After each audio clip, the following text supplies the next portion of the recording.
Hello, hello. Gonna get going.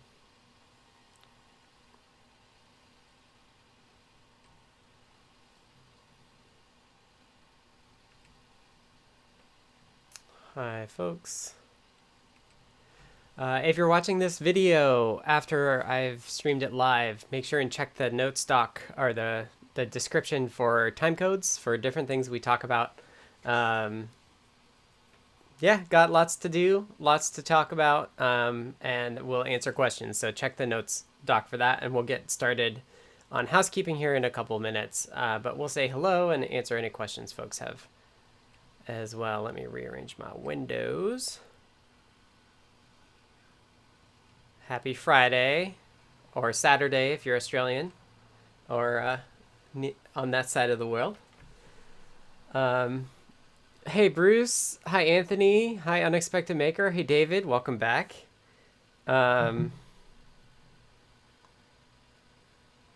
now I want an epic sleep. Hi, Beata. Hey, Daniel. Hi, Mark. And Emma. Hello, hello, Emma, as well. Hey, PT. Hi, G3 Holiday. Hi, Yanni. Hey, Randall. Hey, Dave. Twitch is up. Awesome. And hello, David Dessa as well. And David Buchanan. She waved. Perfect. Awesome. Da, da, da, da. Hi, Hams Lab. Hope you're well. Hey, Charles. How's everything on the West Coast? Pretty good. We had a bit of a smoke earlier this week, but it's okay now. We got rain last night, which was awesome. Hey, Doctor. I'll do my best to distract you. My green ball. Yes, it does. That shadow. Get your mind out of the gutter.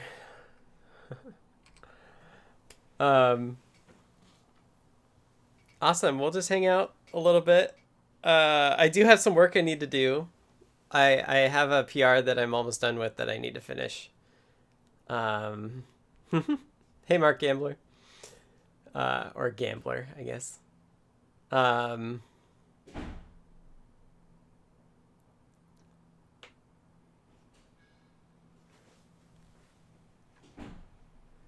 This is classified as work. It's true. But so we're making really good progress on getting to release candidate, actually. We just have been cruising through issues. And so I think I have I'm working on the last one we have to do before we're ready to do a release candidate. Unless folks find something over the weekend. Don says, this is my favorite part of the show. I wonder if Scott is old enough to remember Romper Room. I don't remember Romper Room. I'm 35, so maybe not. Hey, Jeff. No rain in LA, of course. Yeah, we haven't had too much rain here. It was actually kind of weird.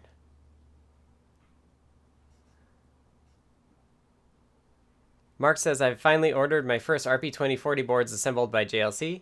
Looking forward to playing with them. It's a test jig controller thing.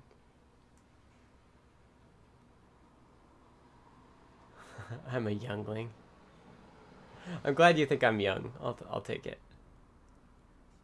Definitely got some folks in the chat that know Romper Room. My Saturday morning shows. Doctor says JP made me spend all my money. He'll do that.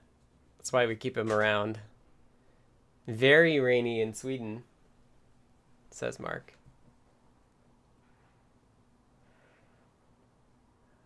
Has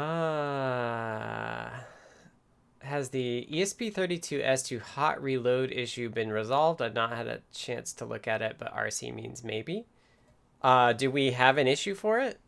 We have fixed a couple S2 issues recently. And I wanted to talk about one of them that was a doozy that Jeff and I figured out earlier this week.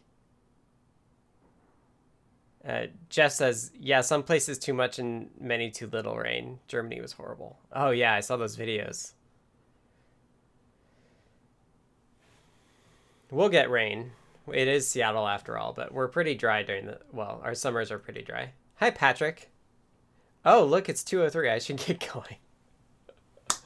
Oh, I have an addition. I have peanuts in case I get hungry, too.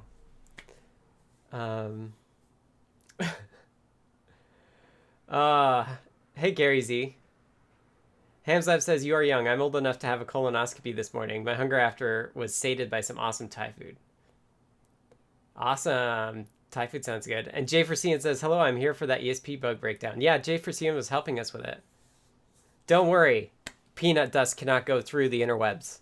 So, doctor, you're fine.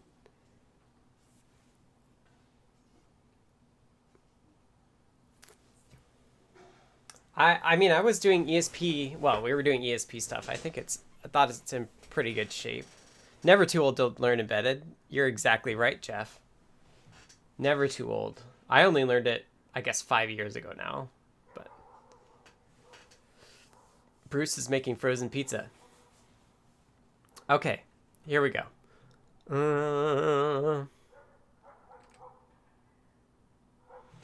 Hello, everyone. This is Deep Dive with Scott for, what is it, August 27th, 2021. We do this every Friday, nearly, at 2 p.m. Pacific here on the Adafruit Discord server. I work for Adafruit on CircuitPython. CircuitPython is a beginner-friendly version of Python designed for microcontrollers, which are these little tiny computers that are very inexpensive, and you can just make it do something you want and then set it aside and let it do that forever if you write, if you want. So Adafruit is an open source hardware and software company based out of New York City. I work remotely for them, so I'm here in Seattle, Washington, which is on the left side of the U.S. if you're looking on a map. If you're from outside the U.S. If you want to support me, you can support me by supporting Adafruit, who pays me. They pay me to do this work, including the streams. So you can go to adafruit.com and purchase stuff there, and that helps pay for them to pay me. If you want to chat with me and a lot of others, we do have an Adafruit Discord server, which is the middle box here. You can join that by going to the URL adafru.it/discord. So there's the Discord chat is like all year round or all the time, not just when the stream is live. So that's really nice. If you're enjoying the folks that are in like the YouTube chat, but you want to chat with them later, that's great. Yeah, next week will be on Friday at 2 p.m. We do shift it to Thursdays occasionally. But yeah, that's about the housekeeping. The last bit is that the cat cam that doesn't currently have a cat. He's in here, but he's being a scaredy cat. So Spook is in here, and he is... I don't know, maybe I can take the cat cam for a ride here. We'll probably have to move it when he moves, but it's back under here. It's cleaner day today, so he's hiding out like a bum.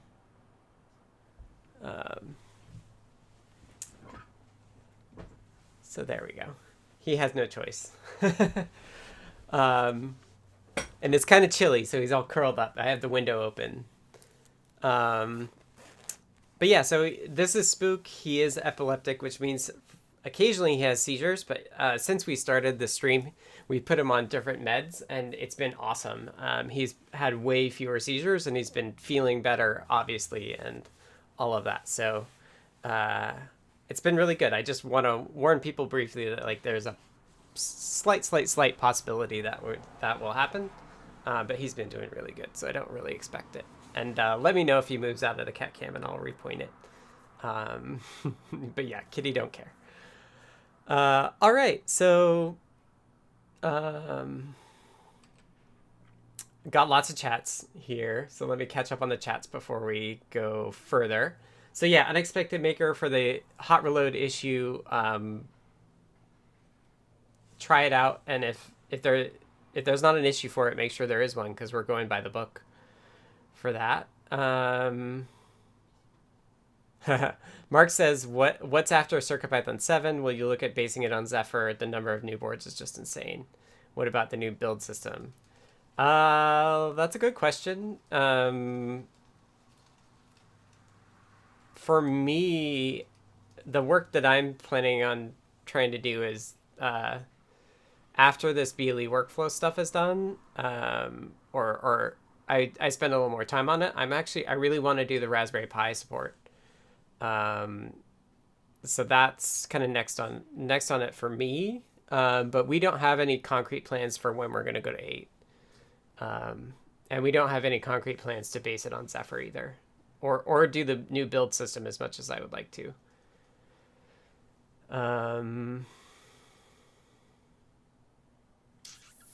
The library for the ST7565 isn't in the library collection. How do we get it in there? How do we get it in the bundle? To get it in the bundle, you have to add it to the bundle repo. I think that's what you're talking about. Let me switch away from catcam and make that window a little shorter.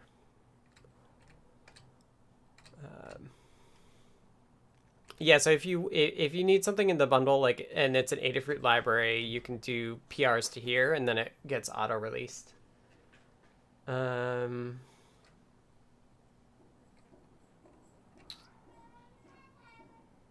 see. My friend from your state is coming to visit us in October. That's awesome. 5132, and it's been closed. Okay, great. Yeah, I'm excited for Raspberry Pi and CircuitPython. I just ordered a little a little HDMI screen to use with it. There's a new Adafruit board, the Espressif pad. There's no support for it yet. Is that the thing that I have behind me? Are you talking about this? Is this what you're talking about, Jeff? The Espressif S2 thing that they made? There's an open pull request for it. We're just waiting for a USB PID from Espressif for it, and then we should get it in.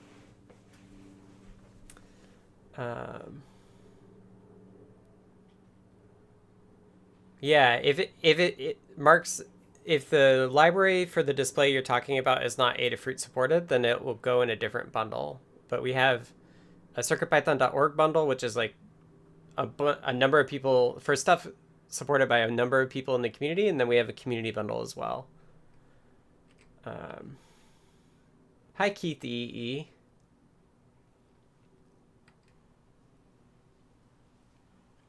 G3 Holiday asks, when will WipperSnapper go public? That's not really a question for me. I know, like, Brent's the person that's been working on that a lot.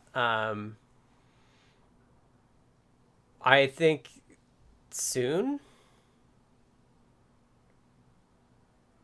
Hamslab says it's got a ways to go before it's ready for release.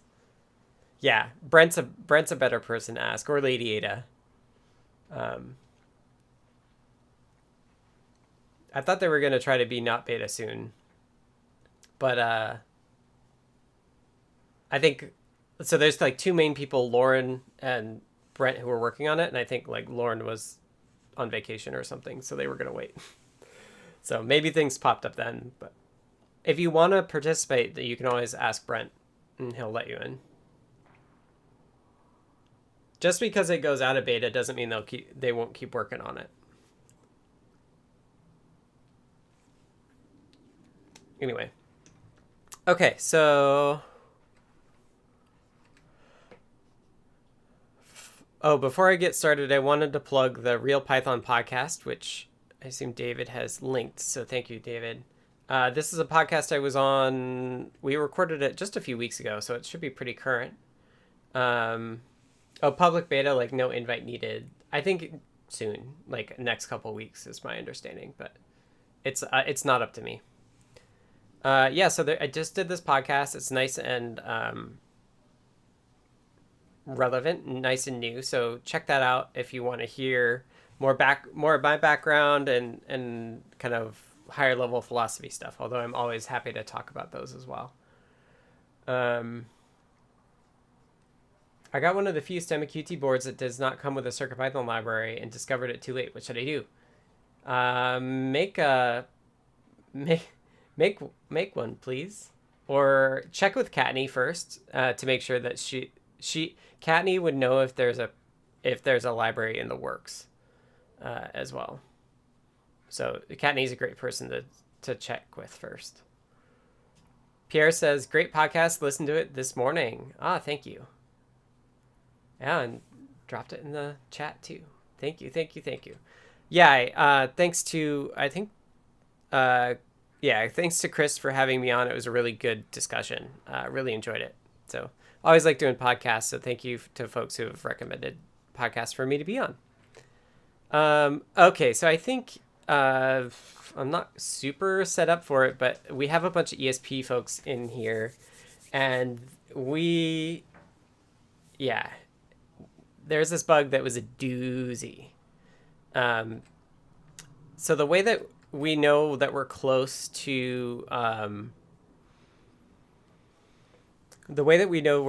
doing a release candidate is this is the list of open issues for milestone 7.0, and we only have 5 open. But I think that these bottom 2 are actually kind of like we think they're solved already, or we want to retest them. So what we're waiting for is this one to get fixed, which has a PR already for it. And then I was just working on this hard faults on count.io dinit.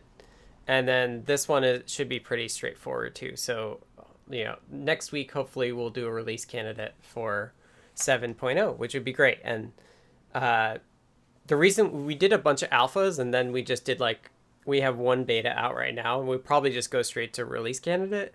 And we chose to be in alpha for a while. Yeah, David, it's your bug. The reason we were in alpha for a while is because we wanted to stay in alpha as long as we were maybe going to change the API still. Hey, Paul. So that's why it was a long alpha, and it's going to be a short beta because we're hammering all these things down, and Jeff and Dan are on vacation for the next 2 weeks. So it's going to be me doing a release candidate, hopefully. And then maybe when they're back, we'll do a stable release. So, okay, so let's look at the closed issues.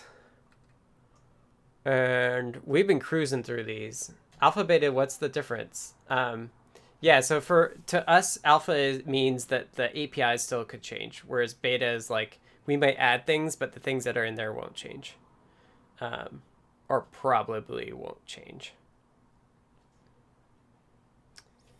How long was 7 in alpha versus how long a revision is typically in alpha? We had alpha 6, so we had 6 releases of alpha, maybe 5. We had alpha 0, which was not actually a release. And then I think alpha 1 was not actually a release as well. It's probably a better metric to know how long it was, but I don't actually know. But yeah, there was just a lot of so that's really what drives a major release, is that we want to change some of the APIs. We were there first. We called it alpha beta first. It's fine. We won't get to delta. So yeah, we'll do the next step after beta is release candidate, and the way that release candidate works is we think this is stable, but we want to have some people test it before we call it stable, because we do actually have a pretty big. A lot of people actually just use the stable release, which is good. but it means that like we do want to make sure that like we've tested it. So the way this, we'll do a release candidate and we let it soak, meaning we let people try it and use it for like a week. And if nothing major comes up, then we say, okay, this is stable. And we just mark the same version as stable. Or we just like rebuild that version at 7 or as a stable release instead of as an unstable one. So yeah, there's a, yeah, so that's kind of the process. So 7.0 is pretty close, and a lot of the work for the stable release actually kind of ends at the release candidate phase, especially if no bugs come up after that, which I'm pretty confident in. As Randall says, I've been using 7. It's pretty good. Yeah, so like 7's been pretty solid. And it's going to just, especially like alpha 6, beta 0, and then the next release, like we went from like 20 plus issues and we'll be down to 0. So that'll be really good. Okay, so the issue that we're looking for, you can see all these issues were just like, are pretty recent. But I forget what I titled it. What did I title it? Like mega issue or something? So I fixed the teensy 4.1. And that was another thing I did. Crash on auto reload. That sounds like what Unexpected Maker was referring to.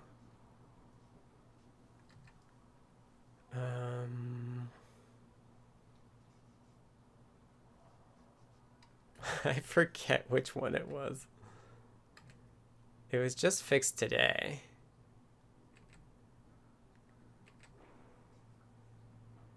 Ah, this one. The Magtag vaccination tracker from David, who's in the chat.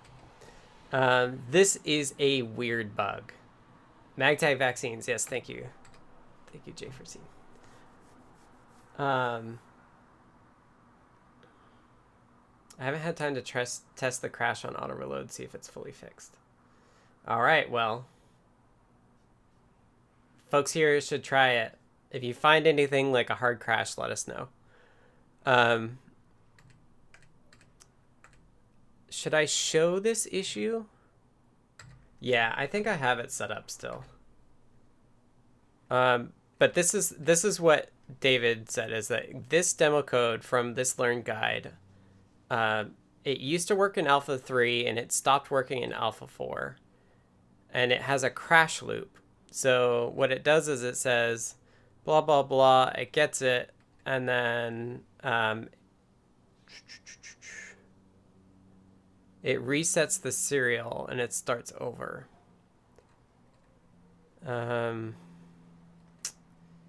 So we tried to fix it and didn't, and we found that it stopped on connect.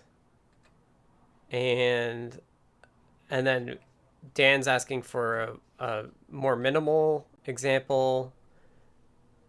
Jeff has this more minimal example here. And then Jeff says, oh, this is the watchdog. So it says here, like the pro CPU has been reset by the watchdog. Happy I did not try. Yeah, it was. Yeah, so this bug, Jeff took two days to look at it this week, and then I took like a day and a half, maybe 2, to look at it, and also just like hit a wall. We both hit walls on it. So what we did yesterday is Jeff and I got together yesterday and just got on a video chat and looked at it together. And we used J4C's code. So, yeah, see, here's where Jeff said, like, I didn't get any traction on this, so I'm going to, like, stop working on it. And then J4C was working on it and gave,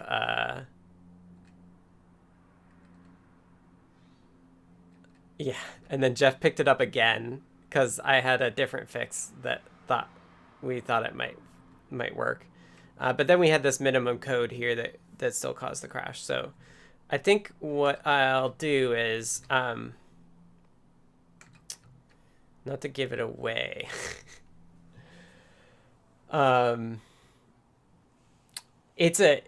we figured out why it's a bug, and we know that it's going to be rare given what it is. It has a lot of preconditions, but it's a bug it is present in Micropython as well.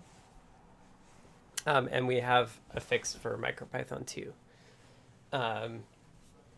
But then again, it still takes like a lot of details to hit, and it's more likely to hit with CircuitPython than Micropython.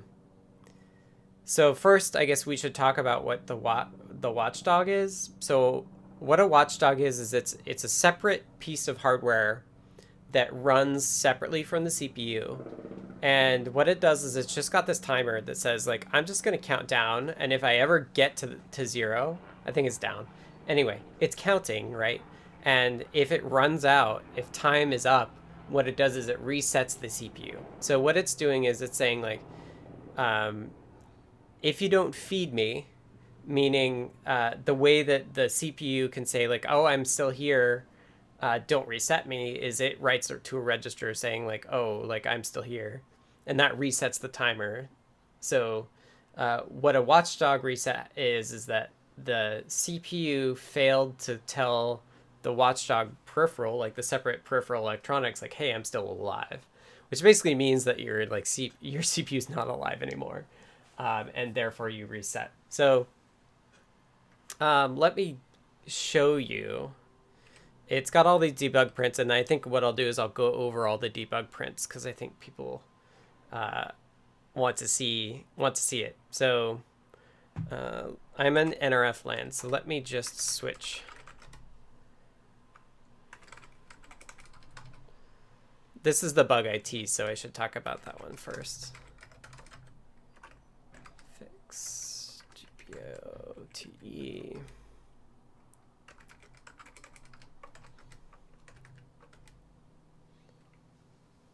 All right, I'll just leave that. And then I need to check out fix GC network and ESP32. So one thing I did do is I tried to update the IDF thinking maybe it's not our bug. So that's why when I switched, I had to get it back updated. So now we're on clean. We're on this Git GC network. I'm gonna build it for the Magtag.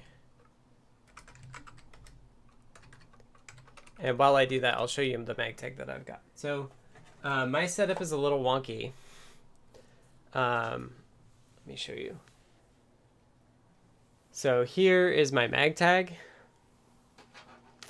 And this is why I get the products, is that I have hacked it. So the green and yellow wires here are coming off the UART that is the debug UART. And then I have this plugged in just to get ground. And then that ground is going into this chip, which is a USB to serial converter. So what that allows me to do is it allows me to see debug output from the ESP, even though the USB is not connected, which is really, really handy for debugging. So like generally the approach that we took, there isn't a debug port, at least a special debugging version. So usually with boards, like the chips and the boards are not that different. And so a lot of times where you have a case where you need debug access, you can actually take the code that causes a crash or something and move it to a board that does have easy debugging access. But this was a weird enough bug that we did actually, I think, need to have it on a particular thing. So what am I doing? I am plugging in the USB to serial converter. And the nice thing about having this separate is the USB to serial converter can like pick it up from the very beginning. So this right now, this actually has the code fixed on it. So if I just plug it in, we'll start to see output. And that's, I just hit into the bootloader here. But this is like the debug output that you get when you normally power on. So this is like ESP ROM. This is code that is burned into the chip. And then from here, this is bootloader code. And it's giving us some information about like what version of the IDF we're using, how we're setting up the flash chip, how we're setting up our memory tables, blah, blah, blah. And then I hit it again. That's why this happened, is that I hit the reset button. And we started up again, but this time we started up and we went into tinyUF2, which is the bootloader. So we have that. And we don't need this. That's JLink from NRF stuff. Oh, and my... Ugh. It was complaining because I had the wrong ESP environment.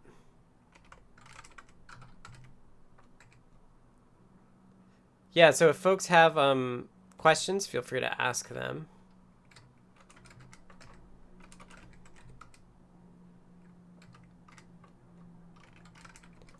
I really dislike how console history isn't shared across all console histories. It doesn't make any sense to me. Okay. Like, if I try to do a make command now, it's not going to know what I'm talking about. It's like, you know what I'm talking about. There we go.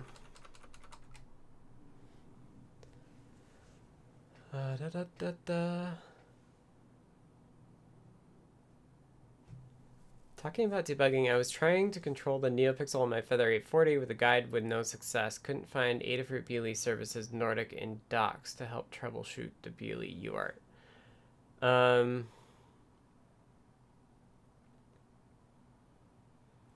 Adafruit BLE services Nordic is going to be in the Adafruit BLE library. If you're using using 7, there are now 2 UART. If you're making your own UART or you're using code that does, there will be 2 UARTs, which could confuse things. That's something I need to look into next week, because there's now a UART that CircuitPython controls. I decided to test 7.0, but the Magtag I was going to update happens to be running the vaccination tracker. Is the fix for this in the beta 0? It is not, but we merged it earlier, so it might be in S3 by now. I think it was merged. Oh yeah, so I have some code in here that I need to undo. I was trying to fix it, and I'm trying not to give it away. So I'm actually going to do a git reset soft head -1. So what this does is it steps 1 back commit, but it leaves all the changes. When you use this with add new object with finalizer, does the class have to have a finalizer, or does it handle it automatically? We looked at this. It does handle it automatically. It looks for the del method, and if it doesn't work, it's fine. So that was not the problem.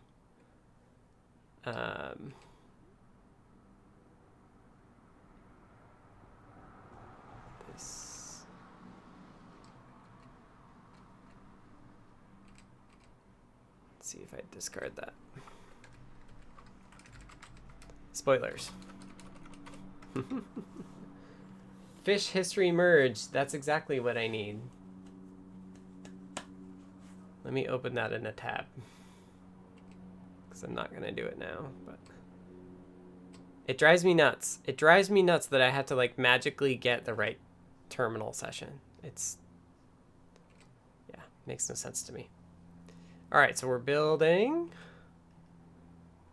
and it's going to show up in ports ESP32 S2,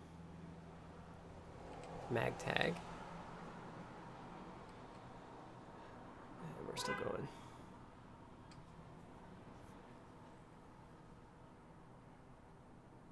Seems like it was once part of fish shell and removed, probably for performance.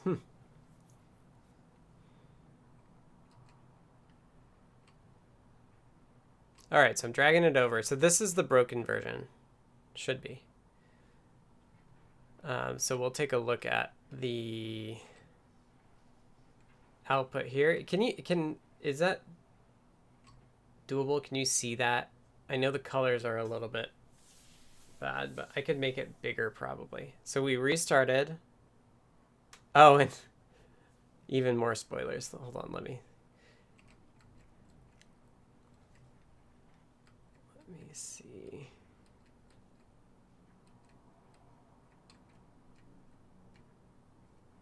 Where is that? Oh, it's here. Don't look, don't look, don't look.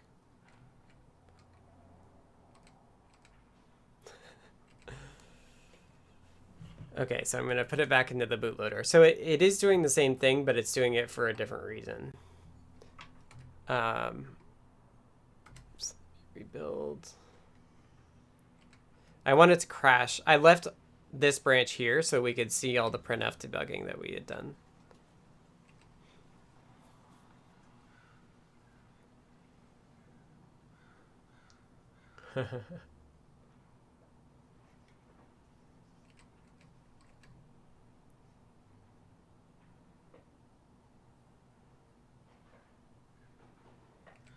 Oh, trying to use code from the guide. Yeah, I need to take a look at that for sure.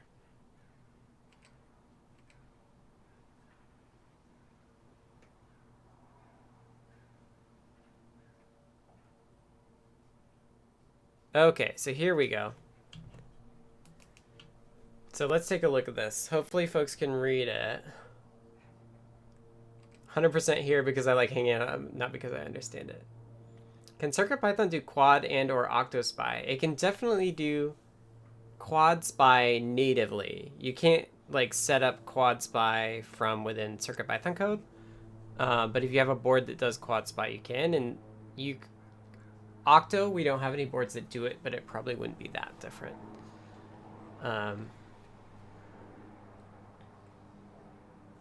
Yeah, Pierre, go ahead and file an issue to remind me. I may not. We can always close it.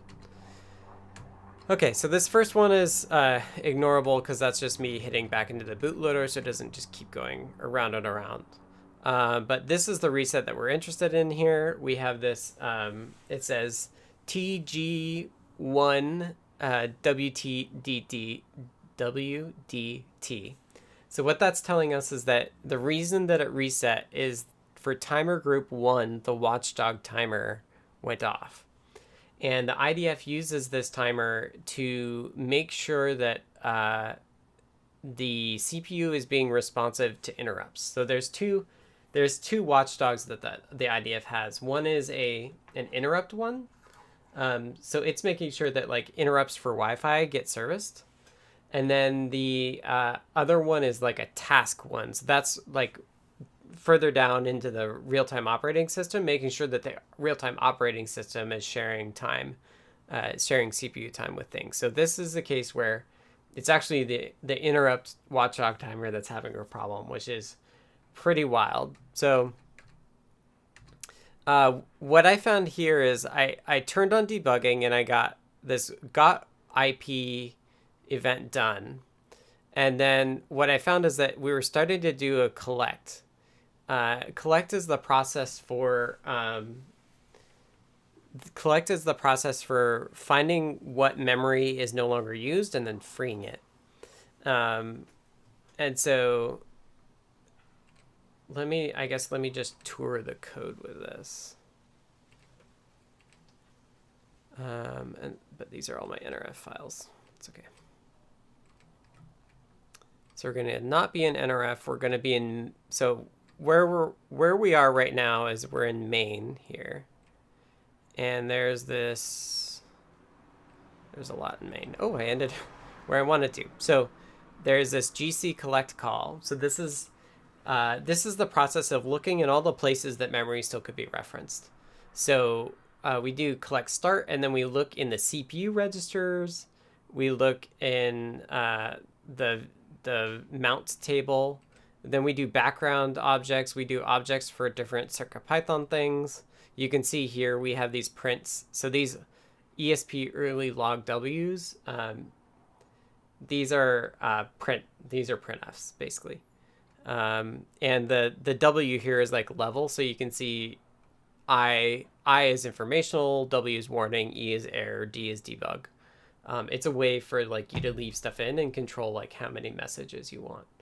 But I tend to pick it just because like what color I want it to be. So if we look here, we have this collect BLEIO, collect USB HID, collect to Wi-Fi, collect after Wi-Fi. But if we look here, we see that, oh, we're only getting to collect USB HID. And then basically all the stuff below we added later. So we kind of started from the top level, trying to figure out like at what point are we going into the state that it's just hung and then the watchdog timer kills it. So we said, oh, well, we're doing USB HID. So Jeff, who was working with me on this, taught me this trick on how to print out the file name and the line number. So if we go back here and we pull up that file, it's going to be in shared module USB HID init.c. And in fact, we can look at 249 as the line number. So 249, you can see we have the imports for the logging.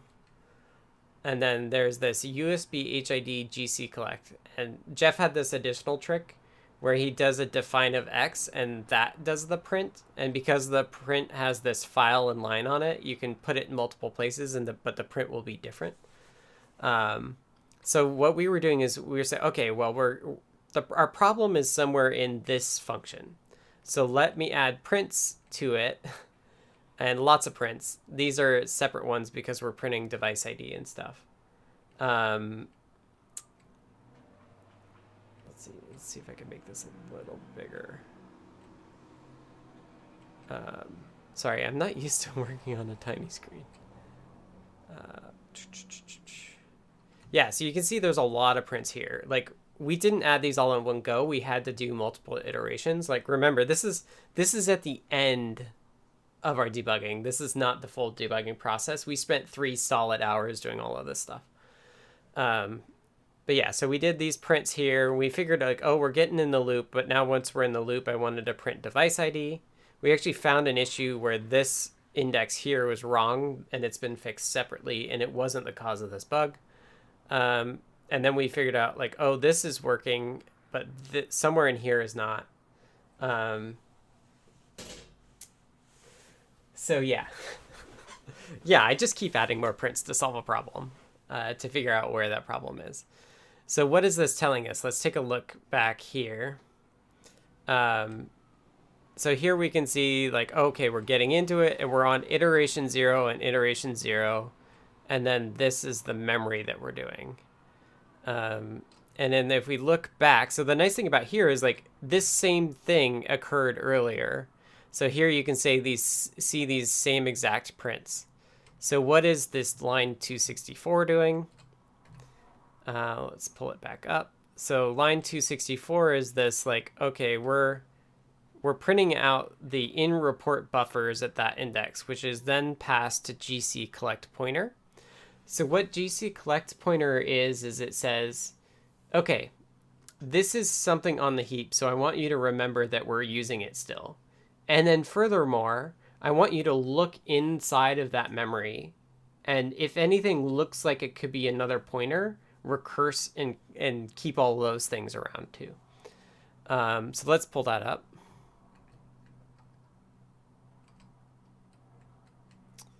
PyGC collect pointer. So just GC collect pointer calls GC mark. And mark is here. So, and you can see there's this more prints here.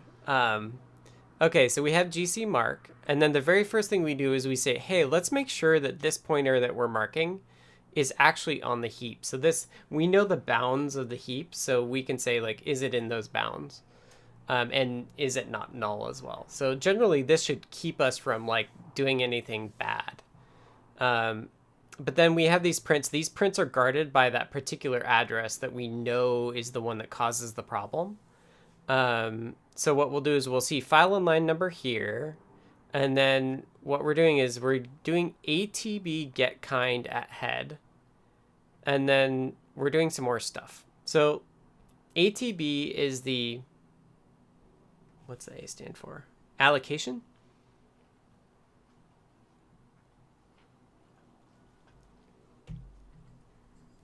So there's always a cost to having dynamic memory, right? So this is why, for example, you buy a hard drive. It's 512 gigs, but then when you format it, you get like 400 and something gigs instead, right? Like one of the reasons that is that you have to have room for all of the metadata about where all the information is. So for the heap, in Micropython, there's one or two pieces of metadata that you need in addition to the memory, the data itself. First, you have the ATB, which is the allocation table. And what that's tracking is for this set of blocks. So instead of tracking each individual byte, we actually say so that would take a lot of metadata memory to track every byte. So instead what we do is we track 16 bytes at a time. So we call 16 bytes at a time a block, and that's the minimum size that you're going to allocate on the Micropython heap. So the ATB has information about the state of each block, and it keeps track of things like whether it's free or used or marked. Marked means that you will keep it around. We won't free it. So that's the first thing. And then what happens after is if you have it on, there's a thing called the finalizer. And so a finalizer is a function that gets called when memory is freed. In Python, this is the _del. So __del. Generally, we don't recommend people to use it because it's not clear when that code is run. Because that code is run when the memory gets freed, and you don't know when that is, right? Like Python manages when memory is created and when it's destroyed for you. It's not explicit, it's implicit. So in Micropython, there's the ATB table, and then there's also an FTB if you have it on. And the FTB is just a bit array that for every block, if it's a 1, that means, it has a finalizer. And then after the FTB, there's just the memory that's used for the user data, split into 16 byte blocks. Okay, so what this is doing is, it's kind of hard to see because there's all these prints. But what it's doing is saying, okay, first let's check the pointer. And if the pointer is fine, we'll do this log on 371. So we see the log on 371. We then see 376, 381, and then 385. This is the block ID. So this is basically the start, the address minus the start divided by 16. Or something like that. So if we look at 385, we can see that we're printing block here. So we did block from pointer, so we got the block number, and then we did ATB head to mark. So this is said like mark the head. That means that it's used. Pure either way, libraries or CircuitPython is fine. Not the bundle. Don't do the bundle. There's a couple issues on the BLE libraries already that I have to look at. And then there's this GC mark subtree of the block. So that's 385 and then 389. So if we go back here, so we get the block and then the two. So notice the line number is very different. So let's go. This must be in mark subtree. Let's go take a look at what mark subtree does.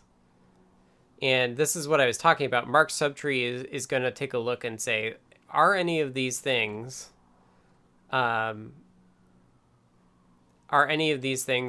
the heap as well, and therefore we need to keep them. So we get the block in, and this is not usually here, starting block. Usually it just mutates block, but I wanted to keep starting block around so I could do these prints. So first what it does is it figures out, okay, how many blocks am I looking at? So it says, starting with my block, do I need to look at more blocks after me for pointers? And then check this block's children. So first, we convert this block back to a pointer. So this is pointing to where the block starts in memory. And then so I is going up to the number of, so this is the number of blocks. So in this case, it's 2 because we printed out the 2 times bytes per block, which is 16. And then we're dividing it by the size of a void pointer. So this is going to be 4. The magic number 12,128,003 is just the block number it's the block number that is causing the hang. So something is wrong with that block number, or something related to that block is wrong. Not to give that away. Yeah. So what we're doing here is for that particular block, we're going to mark its subtree, and then we're going to go look at every pointer. So every 4 bytes, a pointer is 4 bytes. Yeah, it's very specific to this debug issue. We're gonna count down from the. This is a way to just loop the number of pointers, but then this pointers plus plus, it's starting from the start and working its way up, checking each thing through a pointer. Yeah, all these ifs are confusing. Sorry about that. It'll make more sense. So this is just saying if the starting block is the one we care about, print it out. We don't want to print this out for every block, otherwise we get like tons of output. So we're going to print out the where pointers is pointing, and then what happens here is we dereference the pointer. So we read the value at that pointer, and then we print that out as well. So what we see here is we're reading this pointer here, and it's 0. Okay, that's fine. It's not on the heap. We're done. We keep going. We look at this F4. It's 0. We're fine. F8. It's 0. FC. It's 0. And then the last thing we do is we try to read 3F80000. And it just stops, right? Like nothing continues to happen. And eventually the watchdog timer comes along and says, oh, something really bad happened. We have to just reset. So that was kind of troublesome. Yeah, exactly. Dexter has the kind of the explode emoji. One thing we did look at is if we go, let me not show you my downloads directory, but let me pull up the technical reference manual. So, technical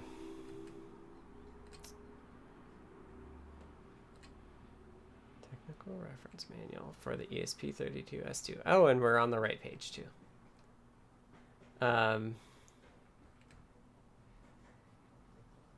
I'm glad this was so easy to fix. Yeah, right.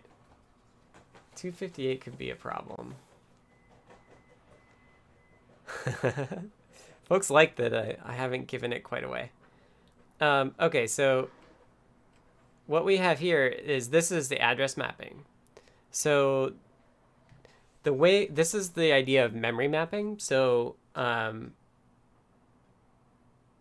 the CPU can say, I want to read this memory address. And that memory address may not actually be in RAM. There's like different ranges that go to different places. We talked about the different buses before. Like we did the system on a chip kind of layout stuff. So typically with there, you'll get like one memory bus will have like one big memory range, and then that memory bus will then split that range up into smaller pieces for different things that are connected to it. So the place that we are at is we're here in this 2.5 or 10.5 megabyte chunk that goes between 3F50000 and 3FF7FFFF. It's 10.5 megabytes, and it's a way to read external memory, but it's actually cached. Now the weird thing is that, oh look, this is the address that we're trying to read, 3FF8000000. ESP32 is Harvard architecture. Yes, it is separate buses. That's what it's showing me. Yeah, it looks like it is. The extensive CPU that's in the S2 is. Yeah, so oh no, like the memory address we're trying to read is marked reserved. So usually what will happen is when you do this, you'll get an exception immediately. Usually what will happen is on ESP32S2, you may have seen this before, you'll get like a load prohibited. And when that load prohibited happens, you'll get the panic handler. And then the panic handler will give you a backtrace. And that's really handy and helpful. And it's very clear like where your code was when it did the thing that it shouldn't have done. However, in this case, it looked like we're not actually doing that. What's happening is that like the memory bus itself is like just saying like, I'm working on it perpetually, which is stopping everything from happening. So interrupts aren't happening. No code is being run. And eventually the watchdog timer kills you. This isn't the first time I've heard of this happening. Damien had warned me and told me about a bug that he hit on an STM chip that's a Cortex M7, where he had the similar thing happen where the CPU was trying to load an address. So on the Cortex M7s, it will try to start memory fetches before you actually need them, which means that like for all the data that you're looking at, if it's within the ranges it thinks it can prefetch, it will. And so he had this problem that was really tricky to debug, where he was just doing some computation, like SSL computation or something, and it was hitting some value that the CPU was trying to prefetch, which was then shutting the whole thing down, like shutting the whole memory bus down, preventing everything from happening. And so I kind of knew that like, oh, one failure mode when you read a bad address could be that like everything just stops. And so that's the case that we're seeing here is like, oh, we're trying to read this 3FF8000000. And so my next reaction was like, okay, well, are we setting up, usually there's one way for that failure to happen is that there's what's called a memory protection unit. And this is in the higher end Cortex series stuff as well, where you can, like the IMX, I did all the code for the IMX that says like, oh, like your RAM or your flash is 2 megabytes, but they've allocated, say, 16 megabytes of address range for that. And so you have to tell the memory protection unit, like, oh, only allow me to read the first 2 megabytes of that range. And if I accidentally read outside of that, just crash. Yeah, the baud rate is 115/200, I think. That's what mine defaults to. So yeah, I would like originally said like, oh, let me see if there's a memory protection unit that's configured wrong, but I couldn't find it. And so I actually reached out to Ivan, who works for Espressif, and he was very interested in this as well. We chatted, Jeff and I chatted with him yesterday, and he said that it really shouldn't happen. Like the fact that like the system on a chip got hung based on a memory read is kind of bad, and that it shouldn't do that. He said it should either do a load prohibited, or it can cause like if you hit the cache in an area that the cache is not servicing, like it will raise an exception and cause a panic as well. And then maybe when you read a bad address, you just get like zeros back or something.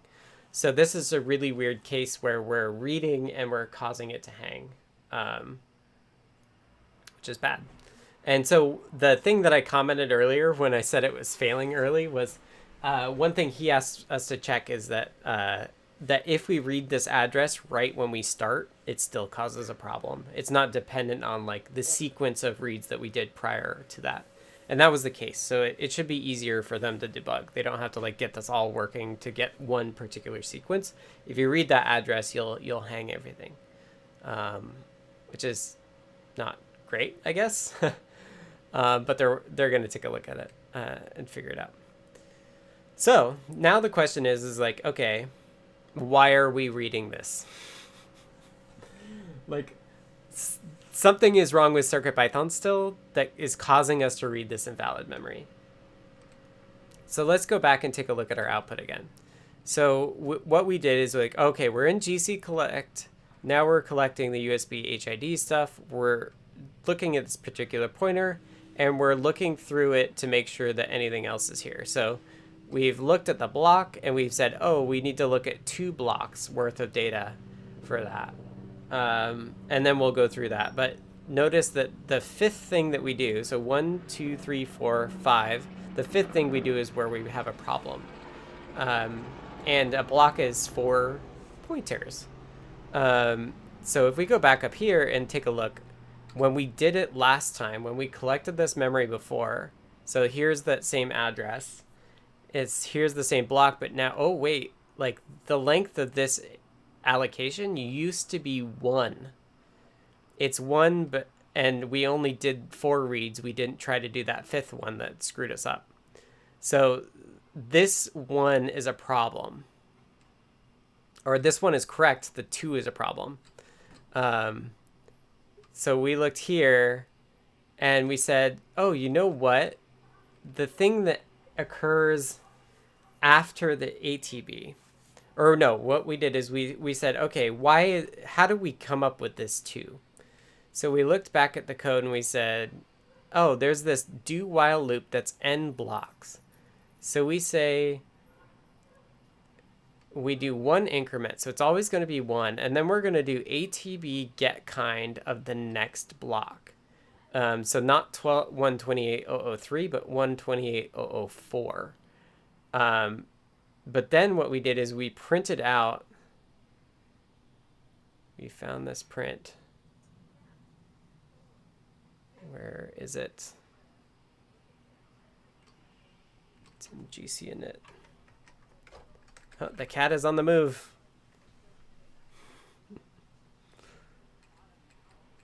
Yeah, so there's this print here. So we said, wait, well, like, is there any room between the ATB and the FTB? Maybe we're actually, when we're reading that very final ATB entry for the block after the last block, we're reading into the FTB. So that was what the problem was. So if we look up here,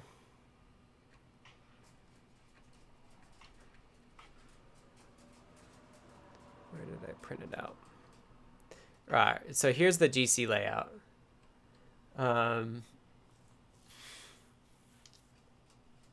If that evil read has a kind, then maybe create an exception to skip it. I mean, yeah, we weren't doing it correctly. So here's the alloc table. The alloc table is at this address. It's this many bytes long for this many blocks. And then the finalizer table starts at this address and is this many bytes and for this many blocks. So what happens if we take this number and we add 32001 to it? So Python hex plus 32001, and we get 3FD88129, which happens to be the start of the finalizer table. So we said, oh, I wonder what the difference between those 2 collects must be, that something is changing the state of that first entry of the finalizer table, which we're inadvertently reading as the final block, or the block after the final block. So then we go to the code and we say, okay, well, how many places do we mark the finalizer? And there's just 1 place that we actually set that memory. And it's in GC alloc. We do the allocation. This is the code that searches for a place to allocate. And then we say, oh, if finalizer is enabled and the memory that we're allocating has a finalizer, then we do this FTB set for the given block. So here you can see that we have this debugging. We say, if the starting block of the thing that we allocated is less than 8, meaning it's at the very start of the heap, we know that we have this problem with these two blocks. So let's just read the kinds.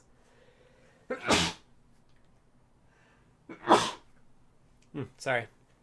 I hope it wasn't too loud.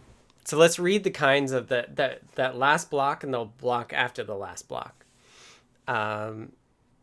If the thing that we're setting is under the first 8 blocks. And that's what we have here. Let's scroll up again. So that's what we have here in green. Thank you all. So yeah, so before this allocation that we're printing out, we can see it's 1 and 0. And that's the case where it's going to be length 1. But then we say finalizer for block 1. So that's the block that we're editing.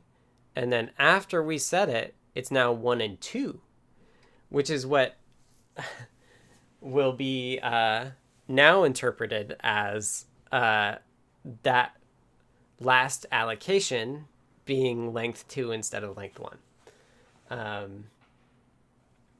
So this is a doozy. So the problem is there's a couple ways to fix it. So if we pull up MicroPython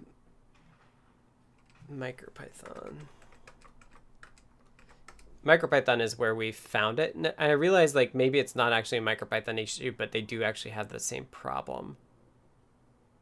You can see problem in GC mark subtree in specific circumstances, right? So a lot has to happen for this to be a problem, right? It's like the thing that's allocated in the second block has to have a finalizer in order to get the correct value so that it's the tail. And then the thing at the, then you need a thing that's allocated at the very top of the heap as well, which CircuitPython, that's where CircuitPython will put things that are long-lived. Micropython doesn't do that, which means it's like less likely that something happens in that last slot. Although anything that runs to or that uses that very last slot could be a problem.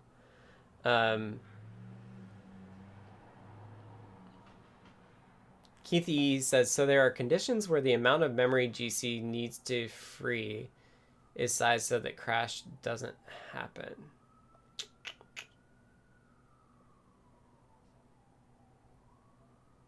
There are conditions where the amount of memory GC needs size so that crash doesn't happen. Not sure what you're thinking.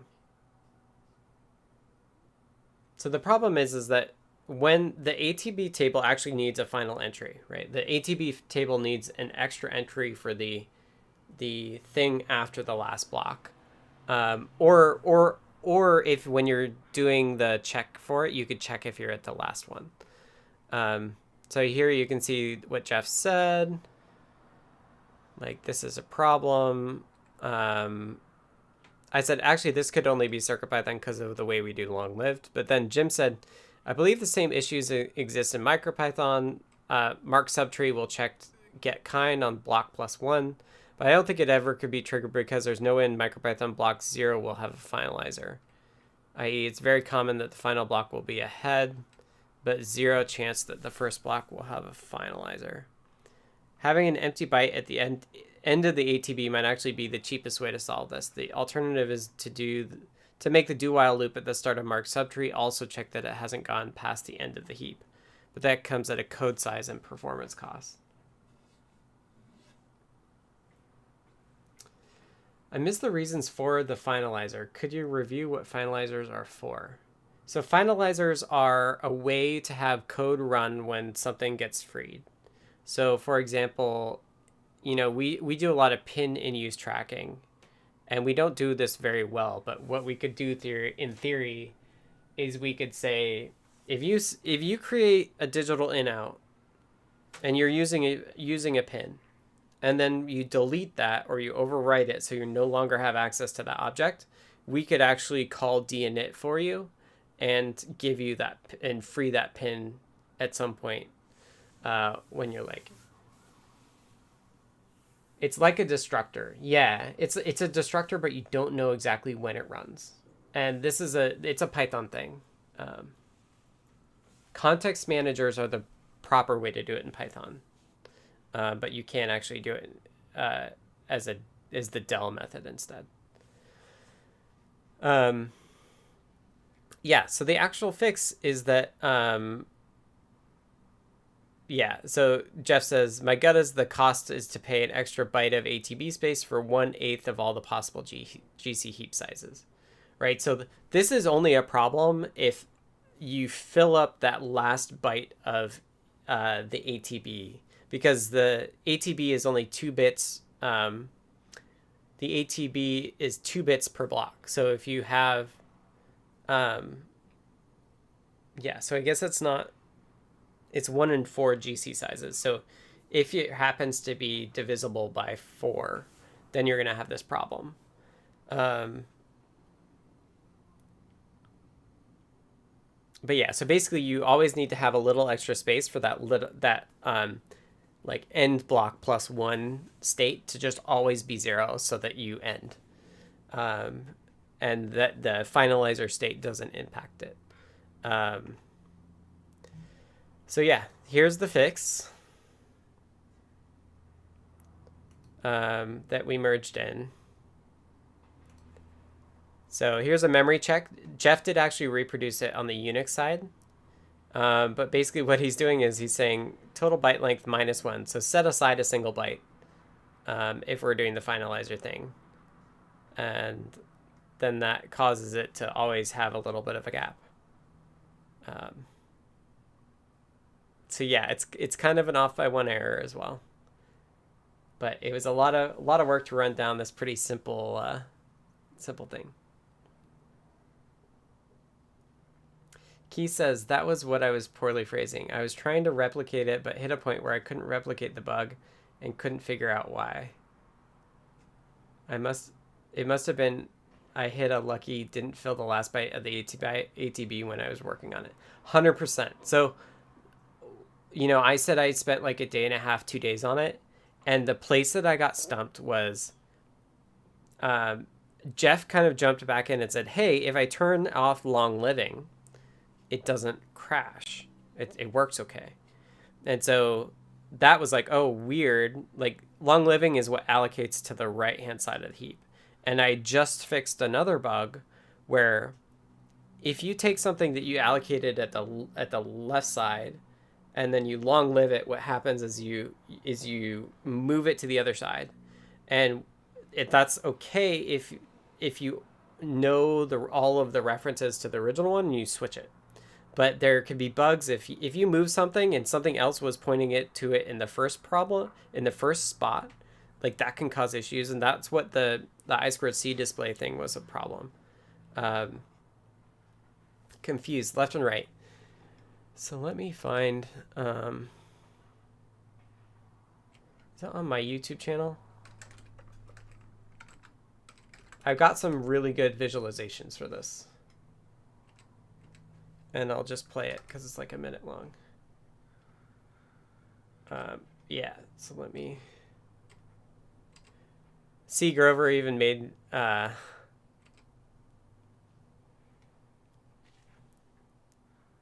C. Grover even made some sound, so I'll turn on the desktop sound here. Pause desktop audio. So this is how CircuitPython still allocates. So this is in 2x. You can see it just starts from...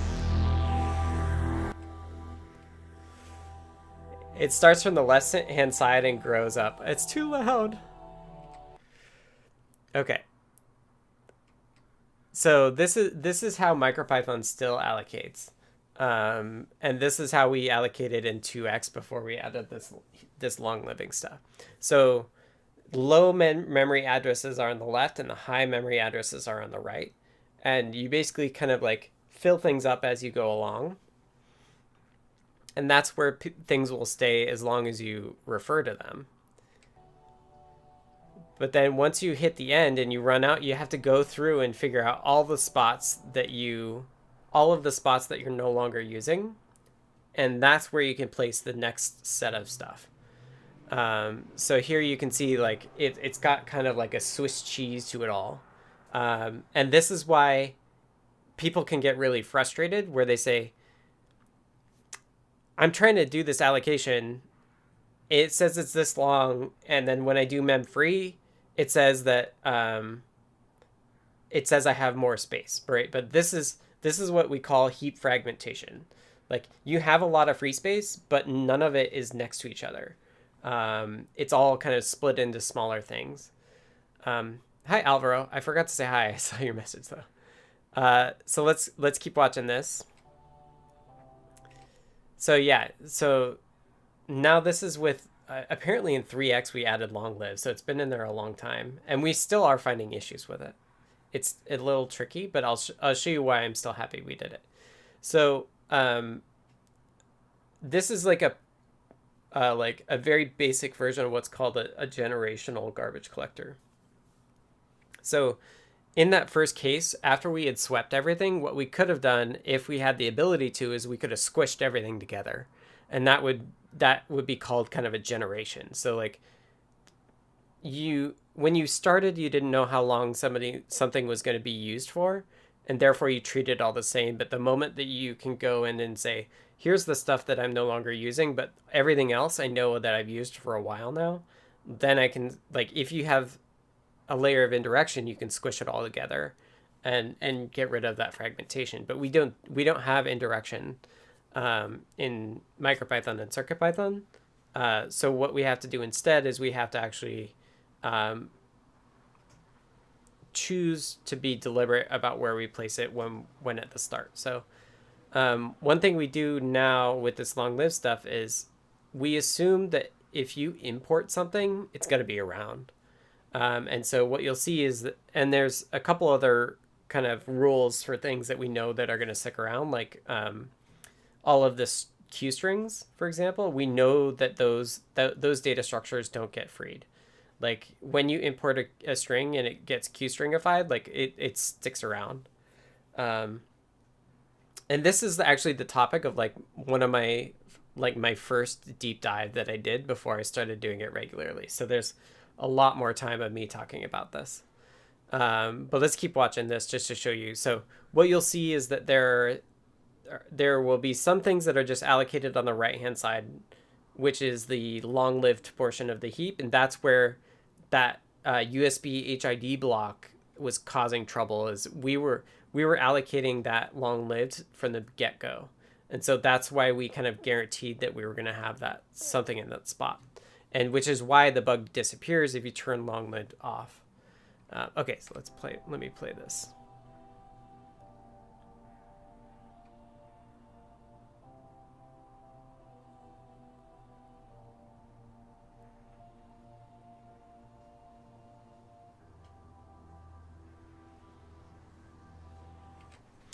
Right, so this is the case. This is the same code as the time before.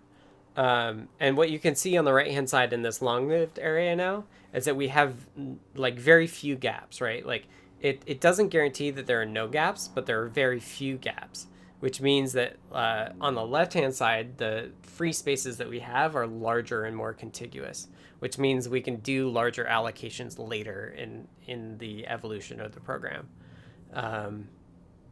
So yeah, I'm really happy that we have this long-lived stuff, but it is a source of bugs. But yeah, let's see what else it does.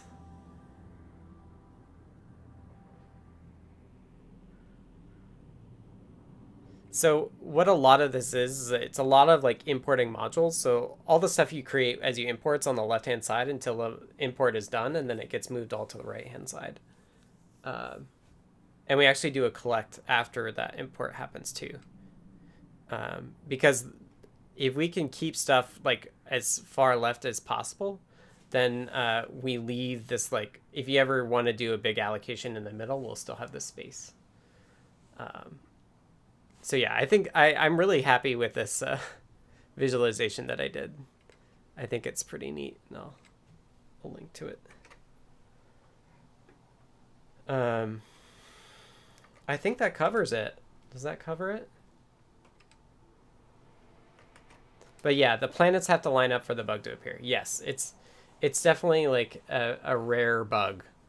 It is a bug, but like it's been in Micropython and CircuitPython for 5 years, right? Like.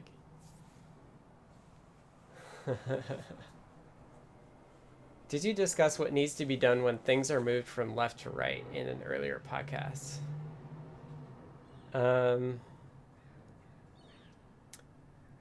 I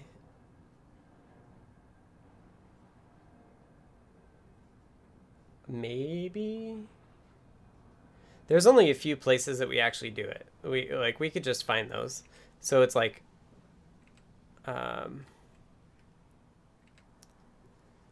we were just looking at these, so you can just search for like, if you just look for like long-lived, here's the script that generates that visualization. And then you can see like pew pews making something long-lived. Here's the mechanics from the GC. You can say like, oh, like object module, like the globals dictionary for the modules put there. Here's another dictionary that we're making long-lived. So like, assuming somebody's pointers needs to be updated. So yeah, as a general rule, if you're, what you'll see here is like, occasionally you'll see it in like a port. This is actually not everything. There's also allocators that have LL in it. If you look at LL, and let's just look in Pi, like see all these variants. These are variants that do long-lived allocations as well.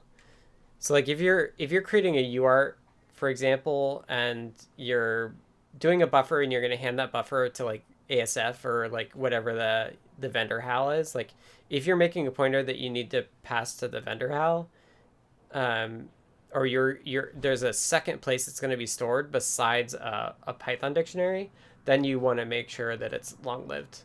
Because the second copy won't be updated. We only know how to update the pointer copies that are in dictionaries. So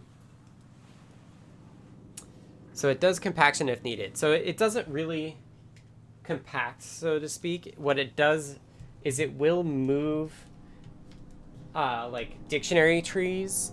It will move dictionary trees of objects from dictionaries, like when a module is imported, it will move those to the long-lived section. And it's hoping that it's doing it before there are any other references to it, which is not always true, and that's why you get some bugs around it.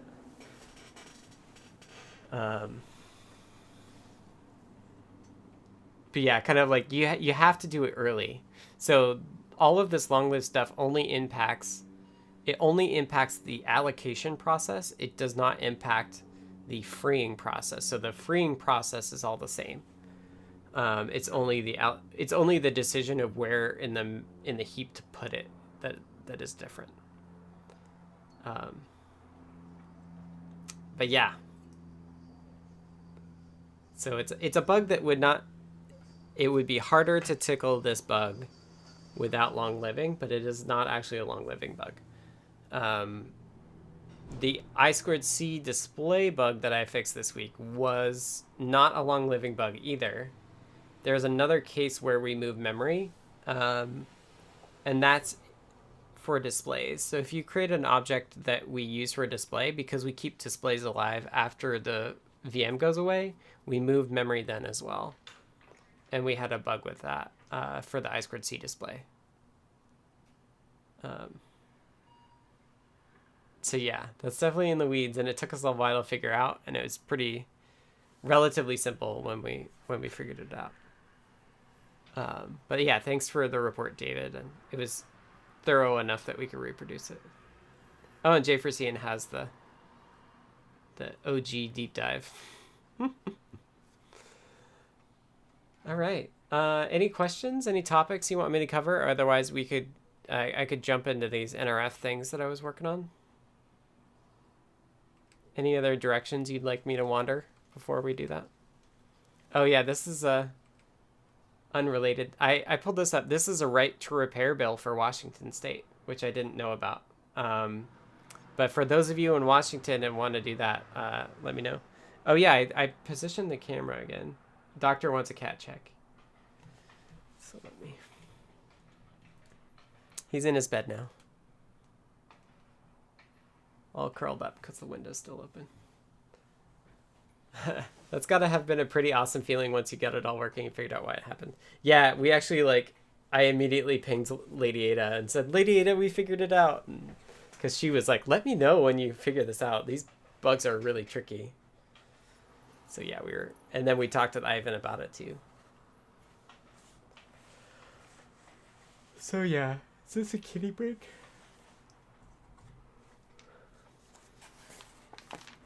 Peanut break. Should I mute it so you don't have to listen to me?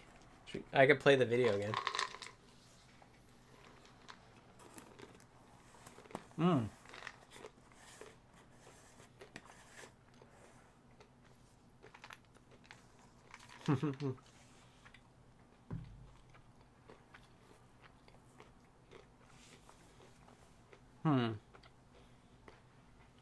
My debug output is garbled, although I have 115/200 set. What are you debug? What is on the thing that you're trying to listen to? Because I think that we have I think we set it in the CircuitPython config for 115/200. Vidron asks, have you tried Python for the project? I have not.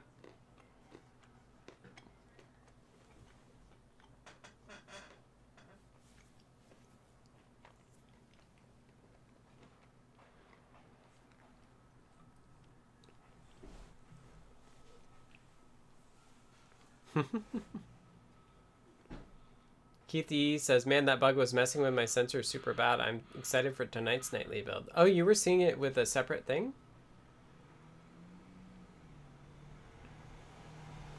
Don't understand your question. So what, if you're trying to get debug output on the ESP, what code is running on the ESP? I hope we fix it, Keith.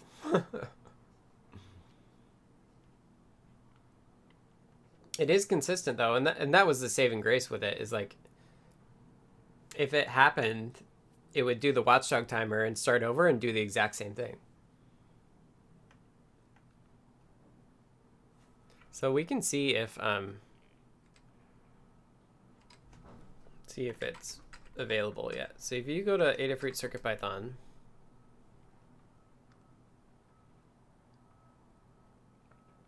and then yeah, so this is the pool fix. So if we hit here, we can see it's still queued up.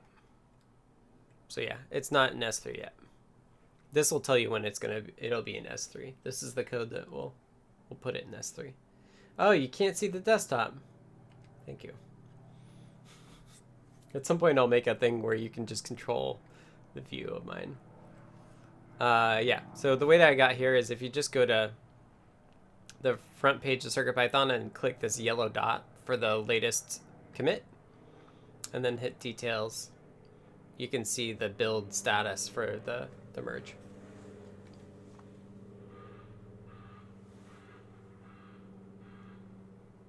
Right, you had the debug. Yeah. But you have to enable the debug output for the ESP32. So when I did my CircuitPython build, I did debug equals 1. But I don't know for sure that you're putting CircuitPython in it and wanting to see CircuitPython debug output. It is not the strings that you print from CircuitPython. Those do not go to the UART. You can make it do that, but it doesn't by default. You have to edit the code.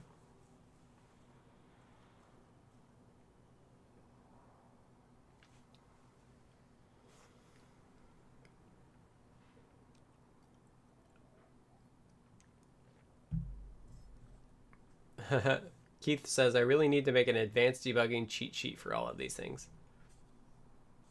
Yeah, I'd be curious to know what you think should be on there. I did long ago make the GDB Learn guide. Because I figured I should document it.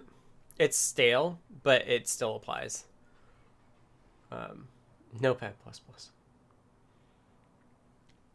Yeah, so here's my workflow, which is still my workflow for GDB.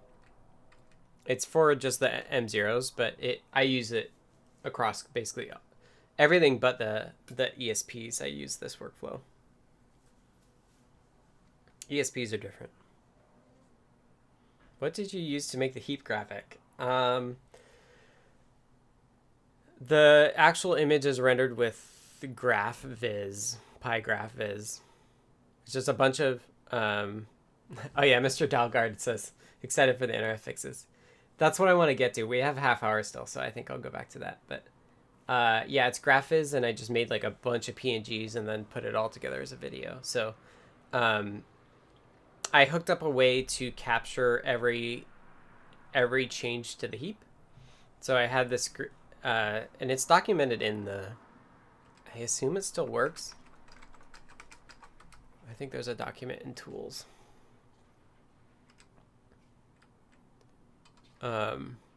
Tools, build memory info, analyze heap dump.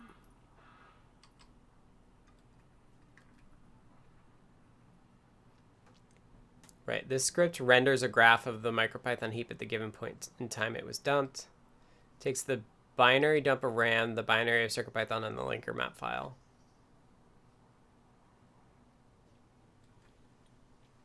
So this is using PyGraphViz. So that's what actually rendered it.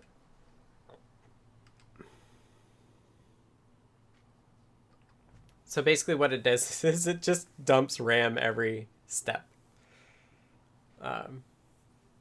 So basically it runs GDB by setting a breakpoint at there's a breakpoint or a function call you can turn on that any action on the heap calls that function, and therefore you can break on it, and so you can get a snapshot of memory at every point that the heap is changing, and then you can render it all, and that gets you a video out of it, which is cool. I haven't looked into it in ages, but it was really helpful for when it did the long-lived stuff. It helped me understand, like, oh, these things I could move over, and how do I do that? Yeah. All right, let's talk NRF. So, Mr. Dalgard filed this issue. Hopefully I'm saying it right. You can try to correct me if I'm not saying it right. I'll try to say it right, but I may not be able to get it. So this is the issue. It was opened yesterday. And it says, crashes to hard fault handler when code is run and the alarm pin is triggered.